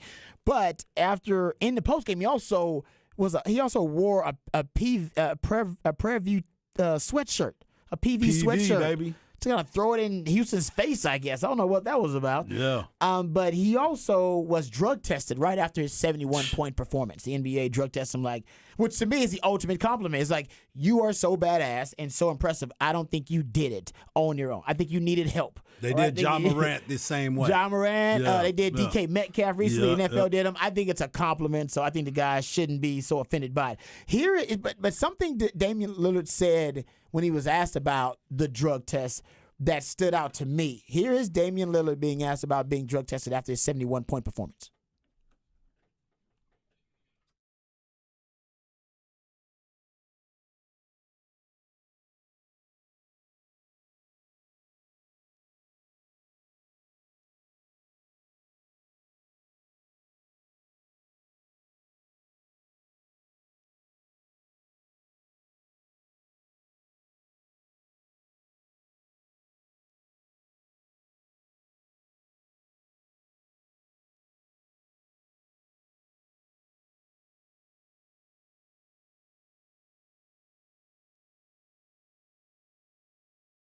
Okay.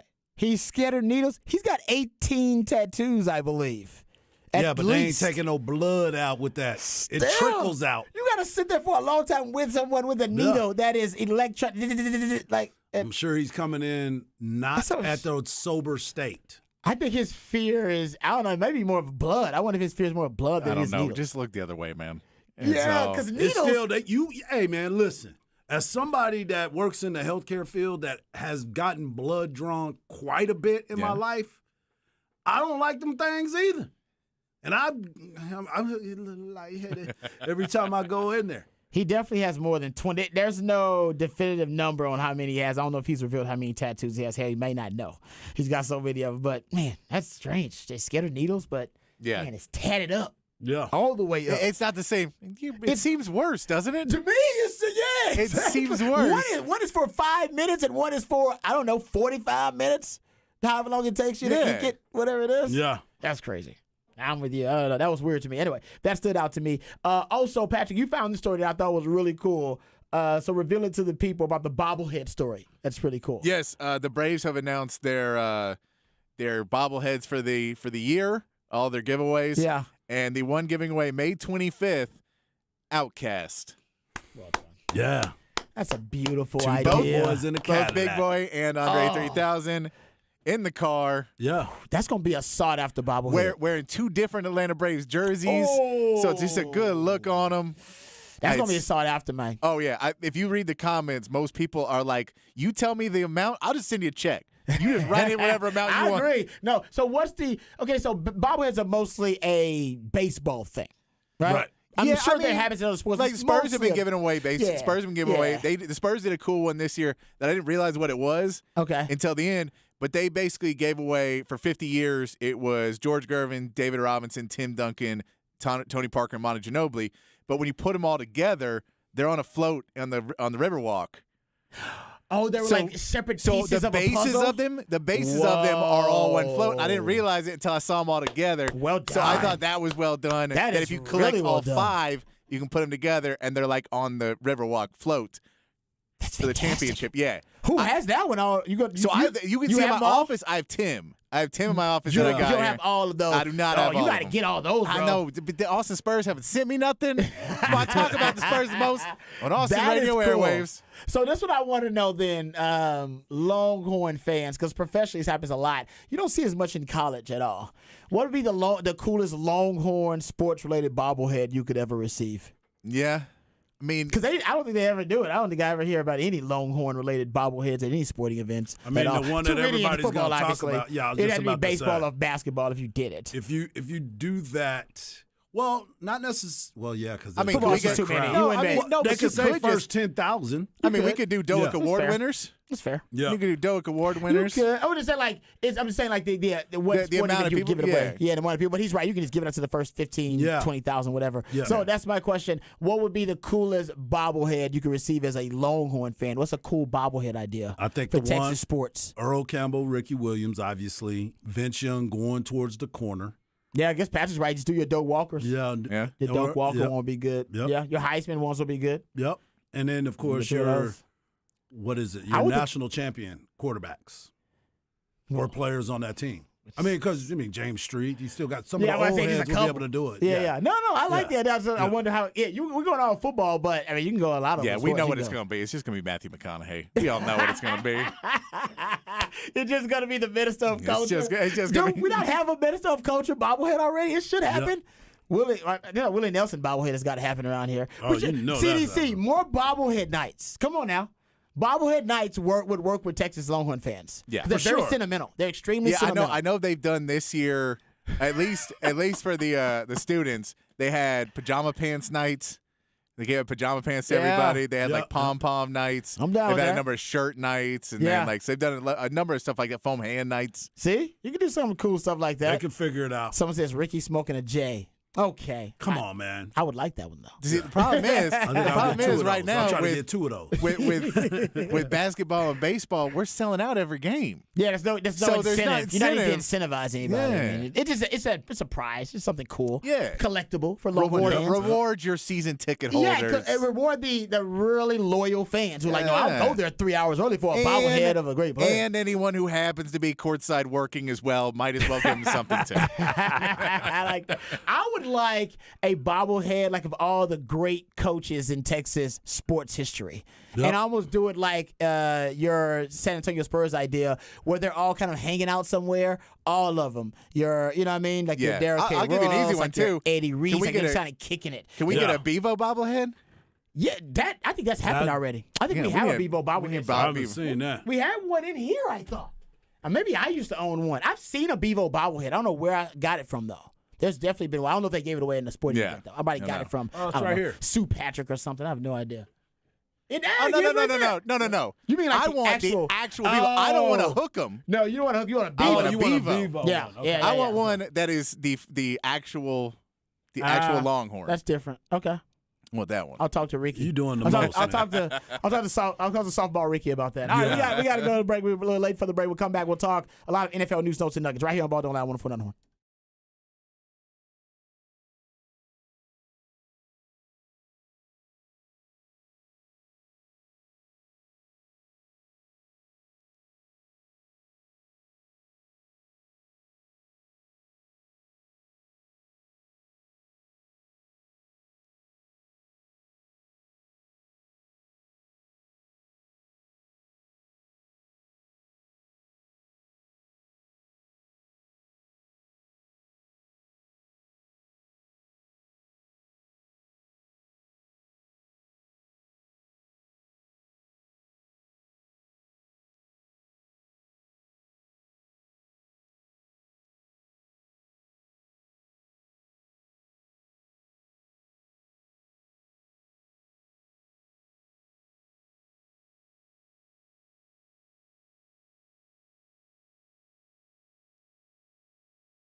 Welcome back to Ball Don't Lie right here on 104.9 The Horn. It is a Top of the Charts Tuesday. We play jams that reach the top of the Billboard charts on this day in history. Thanks to my man Patrick, who the Ideal United, doing a good job with DJing a Top of the Charts Tuesday. You can always be a part of the show. Specs text line is the best way to do it. 512-337-3776. That's the number to the Specs text line. In the Twitterverse, you can reach out to us. My man Hardball Harge is that in Twitterverse. Hardball Harge. Patrick Davis said it's Patrick Davis in the Twitterverse, and I'm at Rod Babers in the Twitterverse. All right, got some NFL news, notes, and nuggets to get to. We'll end the conversation with the Cowboys because we started there last time. So I got a Stephen Jones comment that I want to get to. He was talking at the NFL Combine, which a lot of coaches are talking at the NFL Combine. So we'll get to that. But speaking of the NFL Combine, couple of Combine-related stories here. So first one is about Bryce Young. So Mel Kiper came out and said he's not concerned about Bryce Young's height. Height not an issue for him. He's not a heightist. All right. He is concerned about the weight. Yep. His concern is the weight of Bryce Young. And Bryce Young is not going to throw at the Combine, but he'll be measured at the Combine, which means they'll get his height and they'll get his weight. He'll do interviews and they'll do medical evaluations, but he's not going to throw at the NFL Combine. And Kiper said holding up physically is the key concern. You saw him injured this past year at Alabama. He only started 2 years, backed up Matt. The NFL's a different entity. Quarterbacks go down, is what Adam Schefter said. He said he covers it every week. Injuries to somebody, they're bigger, stronger, more physically imposing than Bryce Young. Holding up, definitely, I put the bar at 195 or higher for me is what Bryce Young has to do to be QB1. Less than 195, he's QB2.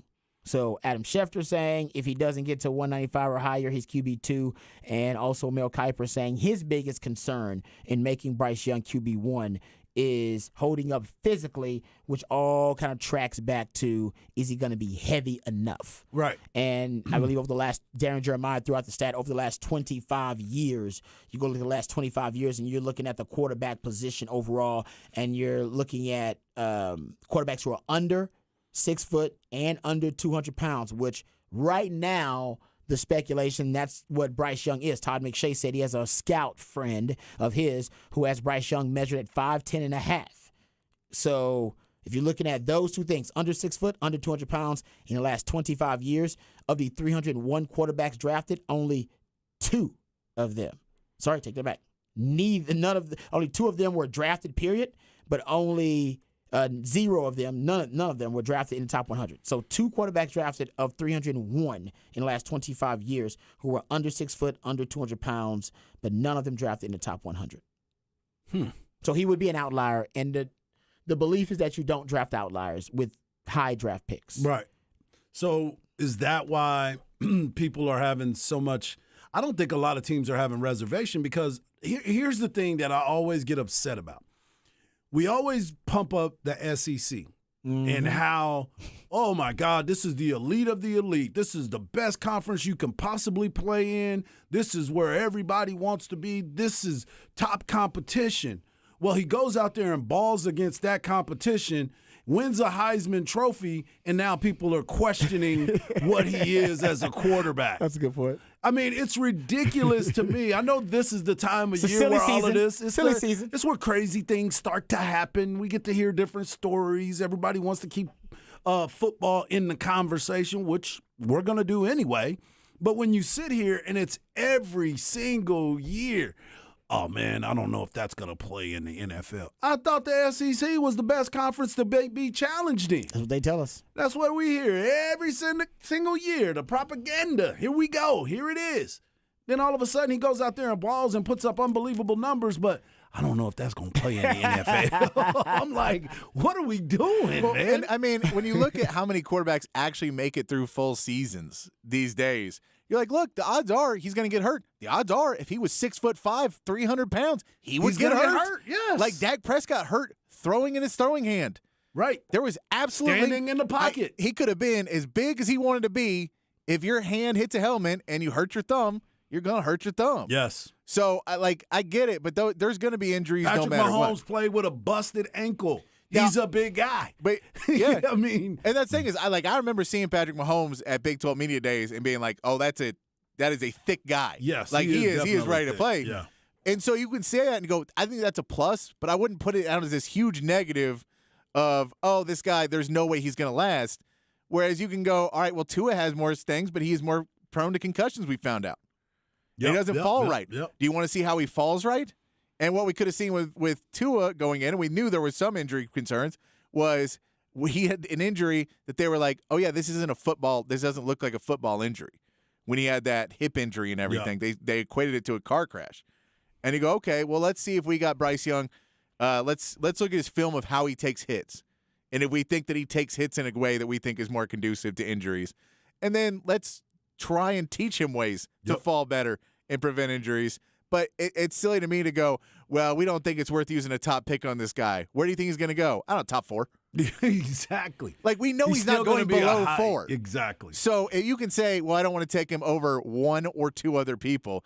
But to pretend you're not going to take him over 4 or 5 other quarterbacks is absurd. Yeah, they're basically saying this is the difference between him being QB1 and QB2. That if he doesn't have the weight, that he's too slight, that he's going to be QB2 instead of QB1. And I have a texter, Display Swimmer says, Rod, I'm questioning that stat. Kyler isn't 6 foot, and he's even 175 pounds. No, that's actually not true. Kyler Murray is listed as over 200 pounds. Yeah. And so is Baker Mayfield, Display Sooner. They're both listed. So I don't know what they are, but listed is over 200 pounds. Rod B was listed at 5'10".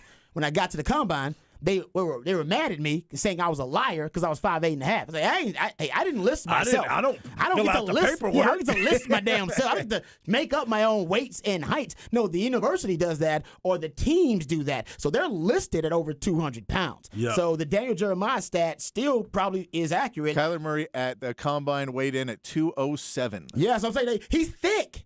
He's short, but he's thick. I like a lot of my women, right? He's short, but he's thick with it. Yes, and he's thick. He's built with it. This is combine weight. Exactly. So there, this is what we're judging it on. Is what Bryce Young's measurement is versus this measurement. And he won't be. That's a great point, Patrick, because that's not their playing weight. No, it playing is weight combine measurement. and what they're listed as are very different. Yes. And I'll say this: that's why I think Bryce Young is not going to throw.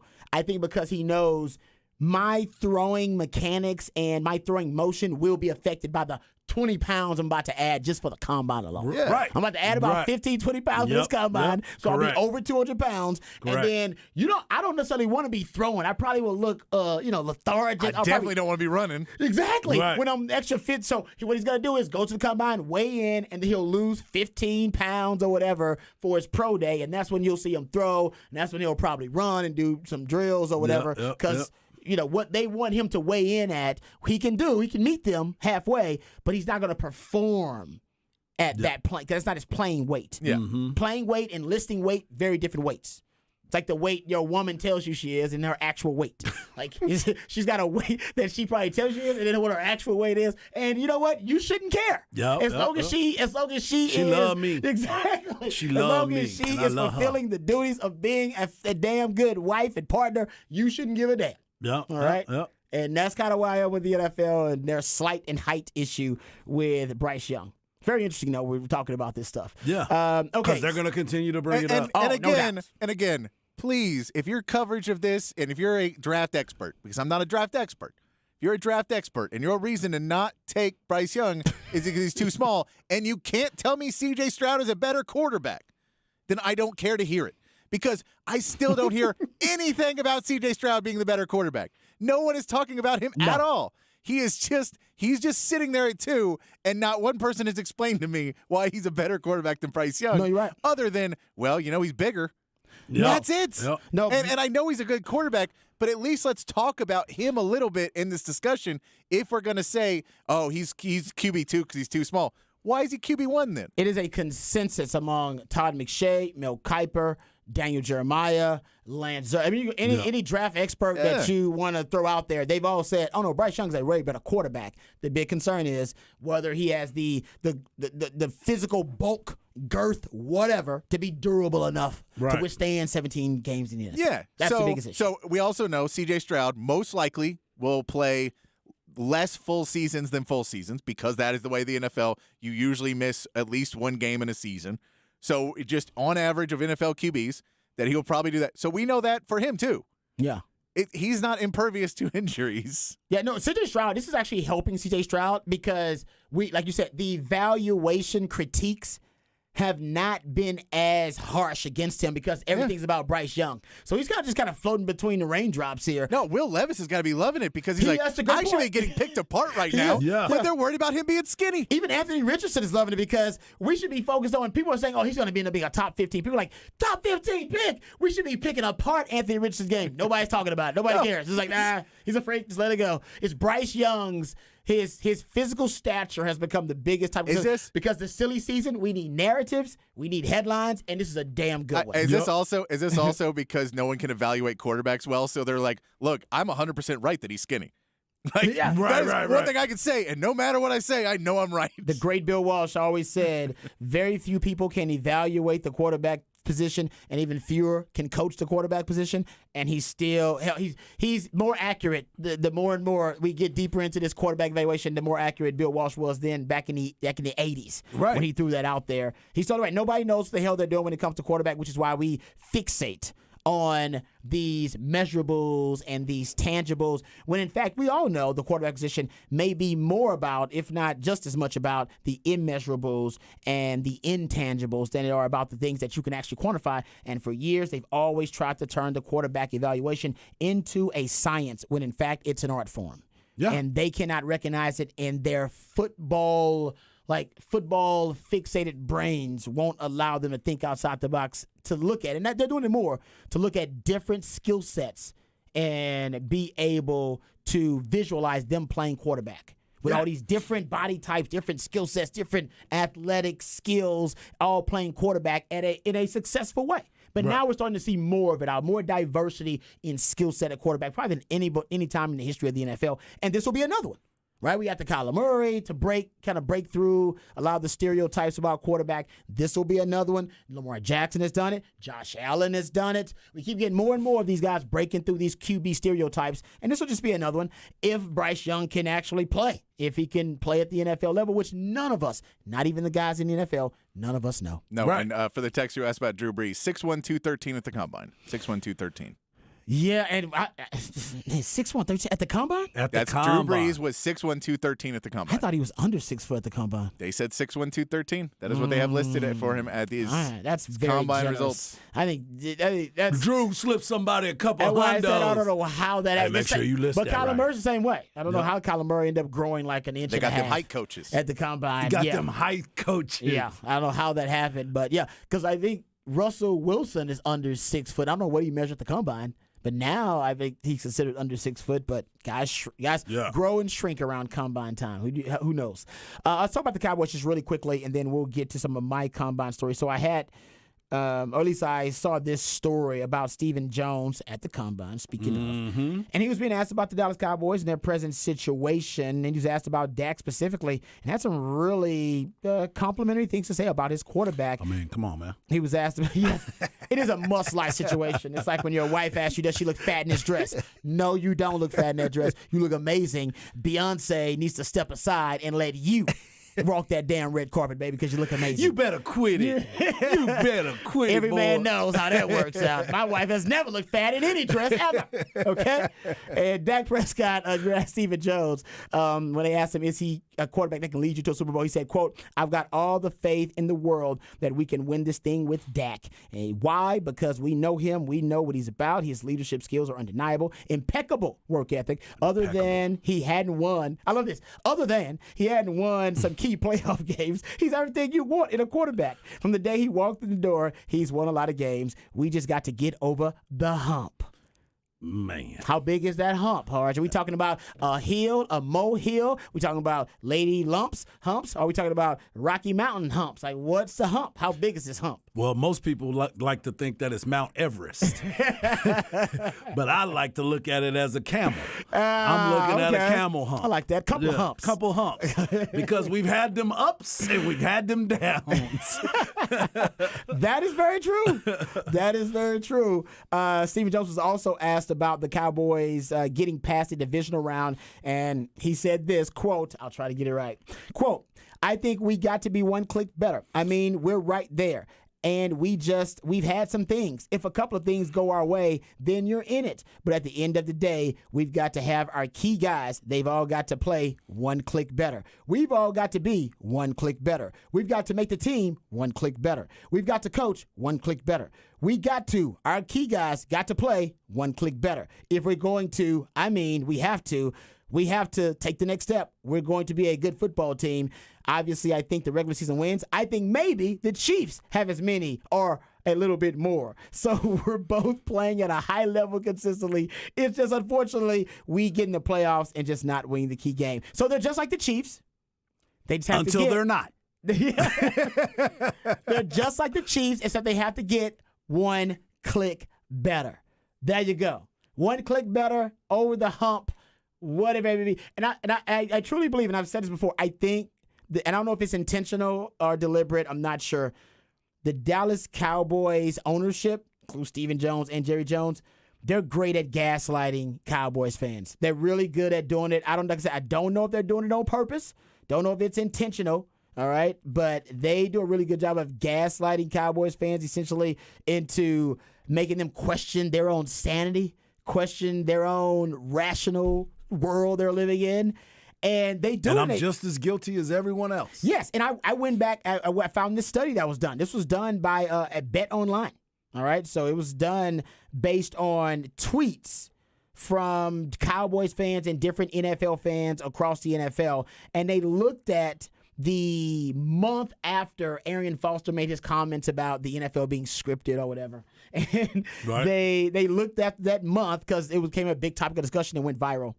And they looked at what fan bases in tweets used fixed and rigged, those two words the most. You know what fan base used them the most? I can only imagine they have to be in that northern part of the state of Texas. Cowboys fans. Of course. And it's because y'all been gaslighted so much. Y'all been gaslit so much that I don't think Cowboys fans know actually if they're coming or going. This is something I believe to be true. Cowboys fans, of all NFL fan bases, they may be the quickest to criticize their own team and also the quickest to take up for their own team and say, we're going to the Super Bowl or we can win it all. Yeah. I don't know if there's any fan base quicker to, I don't know, maybe they mistake privilege and persecution, whatever it is. But no fan base, I think, is more turned around about the perception of their team than the Cowboys. And I think it's because of Jerry Jones and Stephen Jones. They know the NFL is a television event. They know the NFL is basically a television show, the best and most watched television show in America. And they know they are the biggest star on the biggest TV show.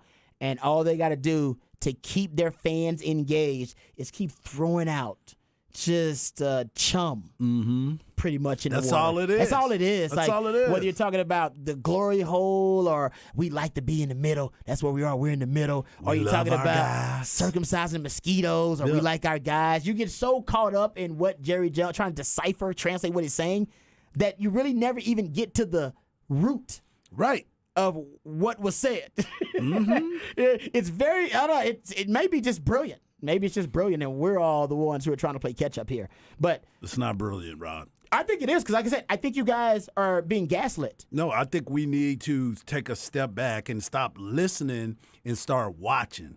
That's the thing. Like, as a Cowboy fan, still support your squad. I'm going to still support them.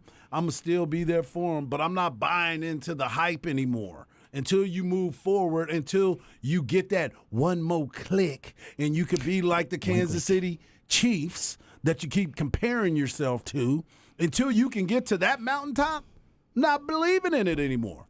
Not purchasing more gear. I already ordered everything for the year already, but I don't I'm not buying anymore. That's why you're not purchasing more gear. I'm good for next year. I just said, like I said, there's a reason the Cowboys are the number one entertainment entity basically in sports in America. Yeah. And they haven't won necessarily a ton of games. But even him saying, oh, we're basically where the Kansas City Chiefs are. Yeah. Just we got to win when it counts. Not. And it's like, no, you're not. You're not. No. But it's the same group that started, Jerry Jones started a quarterback controversy out of nowhere. Right. From Cooper Rush getting to start games.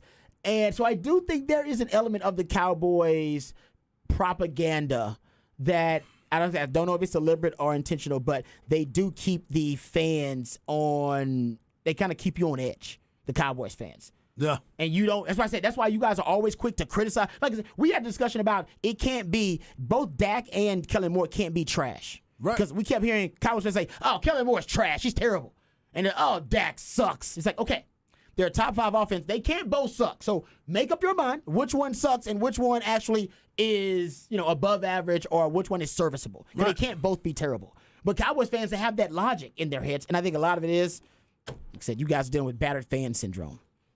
Yeah. But, hey, it's better than being a Texans fan. That's what I am. No, at least you know who you are.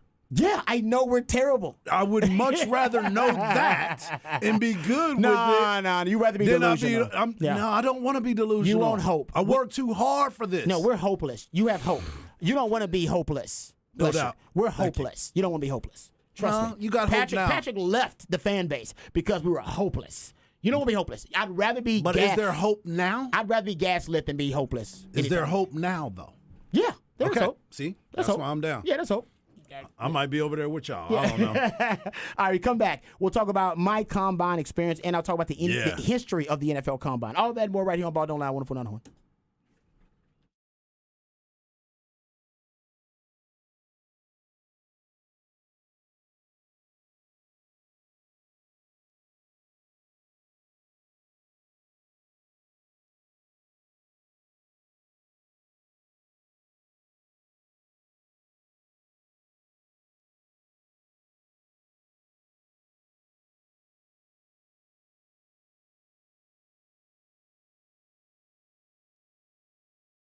Hey, what's up, folks? Lifetime Longhorn Rod Babers here. We all know that time is money. So do my friends at Apple Leasing. And their business is to save you both. They're going to save you time, save you money, but also find you great value. Apple Leasing has the ability to put you in any make or model vehicle that you want. The professionals over at Apple Leasing can help you get the price you want, the payment you want on the car that you want. And all it takes is one phone call or one click on Apple Leasing's website, and you're going to quote on any make or model vehicle that you want. They can even give you an estimate on the value of your trade-in right over the phone. Apple Leasing's simple interest, easy lease allows you to have a lot more flexibility, which is going to give you more possibilities and options to help you find the vehicle that fits you best, but more importantly, the vehicle that fits your budget best. Inflation is out of control. It's through the roof. It's never been more expensive to buy a new car, buy a used car, buy anything for that matter. So leasing makes more sense than ever. You're only paying for the part of the car you're actually using. So call Apple Leasing today at 512-346-9977 and let them see how much money they can save you. Because Apple Leasing gets all the same discounts, all the same incentives that the dealers do, except my friends at Apple Leasing, they pass those savings on to you, the customer. So give them a call, 512-346-9977, or visit appleleasing.com. That's appleleasing.com.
All right, welcome back to Raj Round the Day. I want to probably be quick here about the history of the NFL Combine. If I have time, I'll get to my personal, testimony about my time at the NFL Combine. If not, I'll get to it tomorrow. No worries. But talking about the NFL Combine and the history of it. So initially, it started out as the National Invitational Camp, 1982.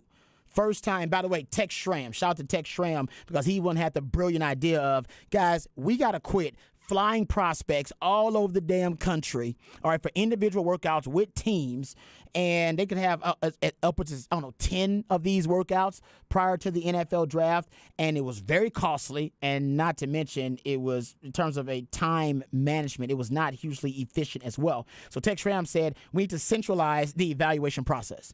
We need to have just one central location to evaluate all these prospects. And in 1982, the NFL listened to the great Tex Schramm and decided, all right, the National Invitational Camp in 1982. And they did it originally as a way to get medical evaluation. That was the main reason, was to get medical evaluations for players. And they wanted to try to get psychological evaluations and to meet all the players. So and x-rays were the biggest issue because in football, you break a lot of bones, and they wanted to get x-rays on guys who had already sustained, traumatic injuries already and try to figure out, all right, how durable could this guy be at the next level before we invested him. So 1982 and 1983, they had the NIC, National Invitational Camp. They invited 163 players, and that was in Tampa. So basically, before they went to Indianapolis, they had 3 different locations where they had the National Invitational Camp. In 1982 and 1983, it was in Tampa. It was in New Orleans in 1984 and 1986, and it was in Arizona in 1985. Now, the problem with Arizona, and I believe Tampa, was they did them outside. And one of the most famous instances of basically outside conditions affecting performance was Jerry Rice. Jerry Rice ran a 40-yard dash, and probably people said he ran against a headwind, and that's where you get the famous 4.6 40 from Jerry Rice. Right. And that was people mad about it. Yeah, people were upset about that because he was a big-time prospect, and so they decided we need more of a controlled environment to have the NFL Combine, and that's when they decided on Indianapolis. Now, that was in 1987 where they had the first organized NFL Combine, 1987. And prior to, and it was really a understated kind of under the radar event for the most part. The invitees stayed at a Holiday Inn at the Union Station. Only 3 league officials were there. A handful of reporters, and Pete Ward, who was the CEO of the Colts at the time, said we treated like Fort Knox. When they had it there at the Hoosier Dome. So no fanfare, no media storm. I mean, this was basically, what the NFL decided was that they wanted to have things at a centralized location.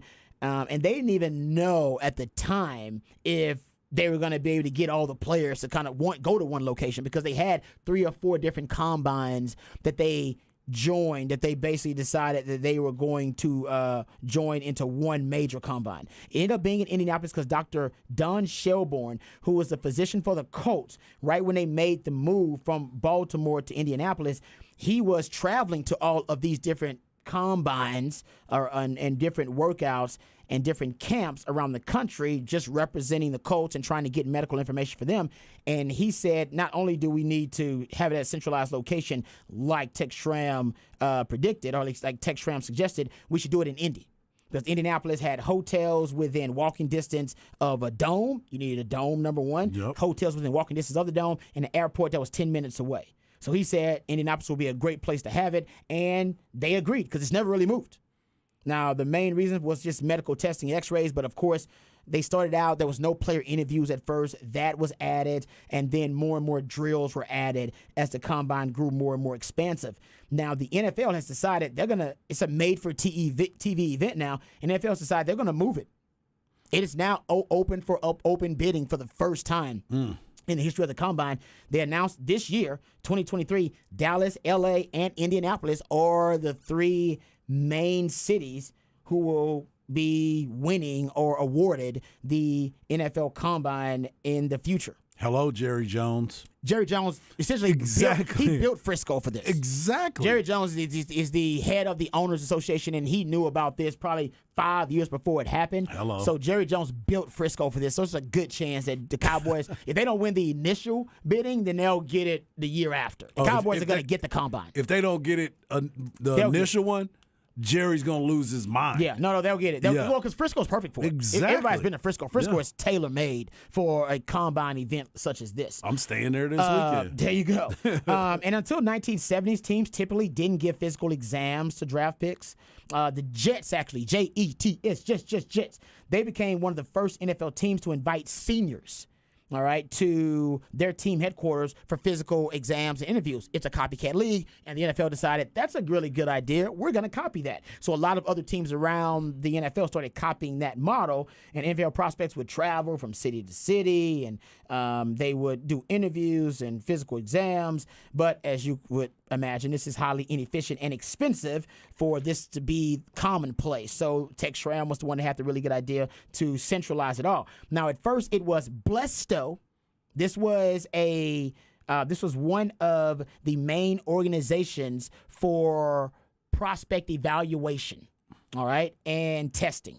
And Blesto stood for Bears, Lions, Eagles, and Steelers, talent organization. Blesto, all right? And they also had Quadra Scouting back in the day. There was also the National Football Scouting Incorporated. That was the one, actually, that was the biggest scouting entity at the time. So all of these different organizations that were running their own camps, they decided Tex Schramm is a good idea, so they actually combined forces in 1982 for the first time. They combined forces, and then in 1987, they finally got it right. They got all of these different scouting entities on board, and they all decided to contribute to the main scouting combine in 1987 in Indianapolis. And then from then on, it's been a huge success, of course. So successful, in fact, that the NFL in 2003, when they launched NFL Network, decided NFL Network would be the first media entity to cover the combine with television access. And they actually put it on the NFL Network, and they thought, we just need content. We don't think anybody's actually going to watch it. And what it did was essentially it provided, not only first of all, the combine was an original idea, right? And it was essentially to save time and money. As I said, that was the whole point of it. But then the NFL turned it into an idea and a concept that not only could generate revenue with the NFL Network now, but it also would reaffirm and create new interest in their game. Yep.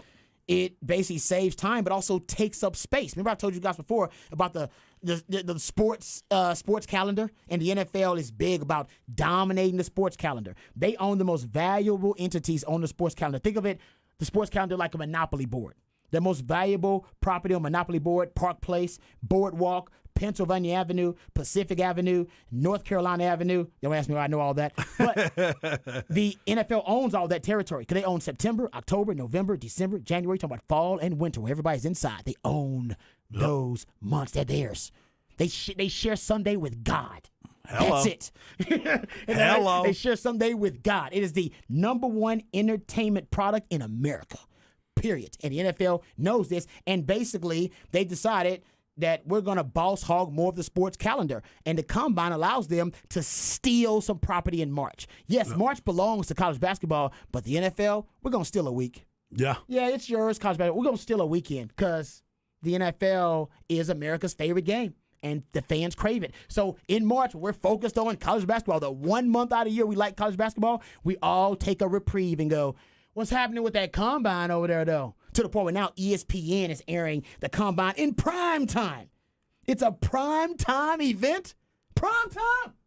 People just working out in underwear. The Underwear Olympics is a prime time event. So what it also did was it reaffirmed America's obsession with the game, their addiction to the game. NFL went, if they'll watch guys working out who haven't even been drafted yet over a team, then we know America's obsessed with this game.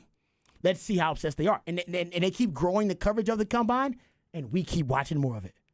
So make it in front of the XFL. Yeah, exactly. And now, and now they've decided they're going to make it not only a made-for-TV event, but it also will become a fan a fan fest extravaganza. That's why they're going to move it. Like they did the draft. Right? The draft, at one time, the draft was centrally located in New York City. Yep. And the NFL figured out, you know what? People want to go to the draft. Why? I have no idea. But they want to go. They're that obsessed with our league and our product. And their team. And their team. Yep. And that's why now the NFL draft weekend, it rivals Coachella. I'm not making that up. The NFL draft weekend in 2019 in Nashville had over 600,000 fans attend the draft. Dang. Coachella don't have that many. South by Southwest don't have that many people go to it. Essence Festival, you name it. Nobody got numbers like that. Hold on, man. That's just random people. More than the Essence Festival? More than the Essence Festival, Coachella, you name it. Come on, man. NFL's doing them kind of numbers with their fan fest now. And they want to turn now the Combine into what the draft has become. A traveling fan festival. And they're going to bring it to a door near you. And Jerry Jones like, come on, bring it to me. Here they had the draft in Dallas. 200,000 people went to the draft. The draft in Dallas when they had it there. Yep. Like I said, more than Coachella. Come on now. As I said, the NFL knows now that we're obsessed with this because the Combine proves it. Because the Combine really, if the NFL is the most watched television show in America, then the draft and the Combine are spinoffs. The draft and the Combine are spinoff. They're basically the House of the Dragon, Better Call Saul, and the Jeffersons. It is a money-making hit spinoff from the NFL. And then the draft, you got to pay for it to go. You got to pay for access and all that kind of stuff. But, I mean, the NFL, they will pay for it. Yep. It's a moneymaker. It generates revenue. But also, it continues to cultivate interest in the game. It's a football convention now, too. Coaches and agents all go to it. It's a 4-day made-for-TV primetime event, media extravaganza, trade show, and coaches convention all in one.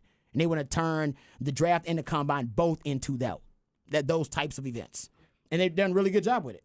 So, like I said about this Combine, and we'll get into kind of the issues with the Combine as the week goes on, but the NFL has done a really good job of making the Combine a made-for-TV event in the middle of a month where there's no football. Right.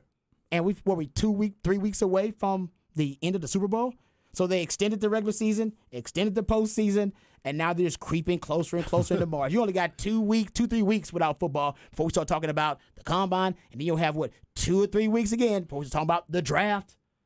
The NFL's smart. And then 2 or 3 weeks when you start talking about mini camps and free agency, OTAs. They've been able to spread it out really, really well. Yeah. The biggest issue with the Combine, this is partly why DeMar Smith wants it abolished, which I don't necessarily agree with totally, but you can make it a more politically correct event because remember they stopped asking all the crazy questions at the Combine, like, do you find your mom attractive, or are you attracted to men? All those inappropriate questions that would be workplace violations in any other walk of life or any other profession. So they've stopped that. That probably stopped 3 or 4 years ago. They don't ask those offensive, inappropriate questions during the interview process anymore. But the truth is, these players, they're in purgatory when they get to the Combine. They don't have representation in the NFL Players Association, and they don't have representation by the NCAA because they're no longer student athletes. So they're in this purgatory, and the NFL has taken advantage of it. They've abused that purgatory because they know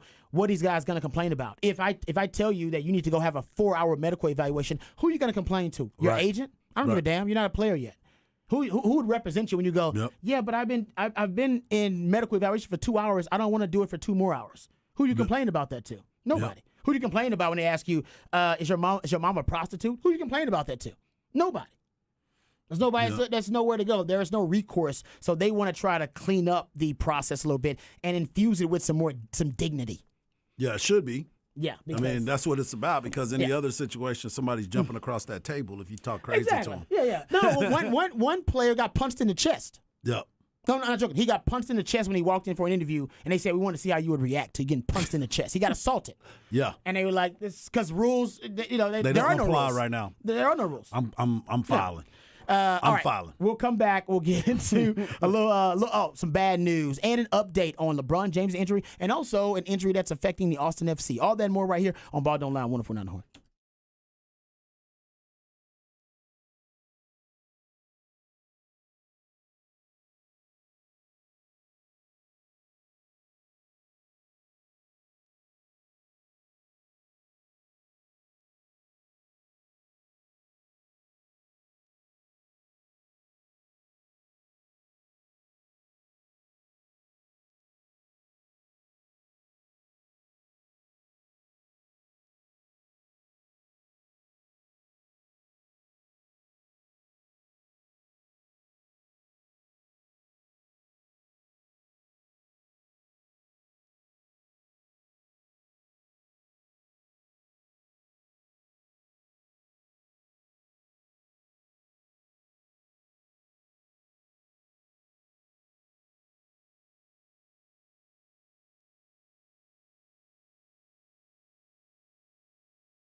Welcome back to Ball Don't Lie right here on 104.9 The Horn. It is top of the charts Tuesday. We play jams that reach the top of the Billboard charts on this day in history.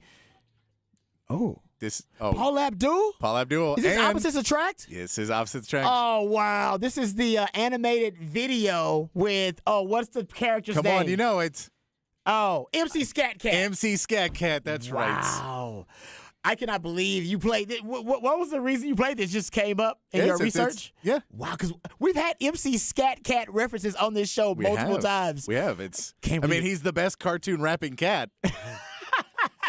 Very specific there. Very specific. I believe they were going to try and market and make MC Scat Cat a thing. Oh, like get like a whole album with MC Scat Cat? Like do like a show and everything. They could have done that. I think they were going to try and do that, and everyone's like, yeah, it's a music video. Like, we're not going to – no one cares that much about MC Scat Cat. Yeah, it's like, what's his background? Do you have the origin story for MC Scat Cat? Is it like Heathcliff or – I would say there was a market for a cartoon cat back in the day between Garfield, Heathcliff, Tom. There's a lot of cartoon cats out there. So I think they're saying, you know but what? Not a rapping cats. Exactly. That was his niche. That was going to be his niche, man, MC Scat Cat. And then you have Paula Abdul would be his woman, I'm assuming, because they were getting together in the video. Yeah. So the opposites attract. But that may be why it fell apart. Paula was like, that's the other deal is I wonder if they were like selling a duet to Paula Abdul, and she's like, yeah, I ain't doing it with nobody. She's like, yeah, make up a cartoon character. Hey, she should have took that money, man. That'd have been easy money back in the day. Come on, Paula. All right, there you go. A couple of stories here because we don't have a ton of time. LeBron James is dealing with an injury. This story was reported yesterday. He's going to be out for multiple weeks with a right foot injury. So he sustained this in the Dallas Mavs game. Remember, he went down, claimed that he heard something, either pop in his foot. And he still continued to play. Scored 26 points against the Mavs, led them to a victory, at least one of the biggest reasons they won that game after being down 27 points. But Patrick, he's out for a multiple weeks. By the way, reevaluating in 2 weeks. There's multiple weeks left in the season. Yeah, so reevaluating in 2 weeks. They got no D'Angelo shot. Russell's hurt. He hurt too? And they're relying on Street Clothes Davis to get him through the rest of the year. Okay, what if Anthony Davis? What if he, in this moment, ends up leading this team into the playoffs? Well, good on him. Would you change the he's really good. nickname to Street Clothes? Because he's got to play more games than he's missed. I don't know if he's done that. No, you're right. Since they had that championship run, it seems like Anthony Davis has been on the decline, and it's been a quick one for the Lakers. But the Lakers not going to make the playoffs. Oh, but here's an update also for Austin FC fans. Meant to get to this too. Julio Cascante. It is also being reported that he's going to be out for multiple weeks as well because of the injury he sustained in the Austin FC loss to St. Louis FC. So they got to get Kip Keller up to speed, and they got to do it right away. Or they may decide to go acquire some help and some support for the center fielder. All right, we'll come back. We'll get into – actually, we got one more segment, then we're off for Texas baseball and their matchup versus LSU. All that and more right here on Ball Don't Lie 104.9 Horn.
Welcome back to Ball Don't Lie right here on 104.9 The Horn. This is the perfect song to play because I believe people are listening to this right now at UFCU getting ready for the actual Texas baseball game versus LSU.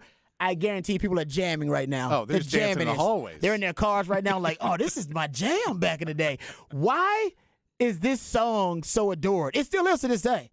I don't know. And today I think it's across all kind of subsections too. I mean, you see black people, Asian people, white people, we all kind of like this song. I mean, it is. For it's what just it is. silliness enough. Yes. And the guy delivers it so straight. Exactly.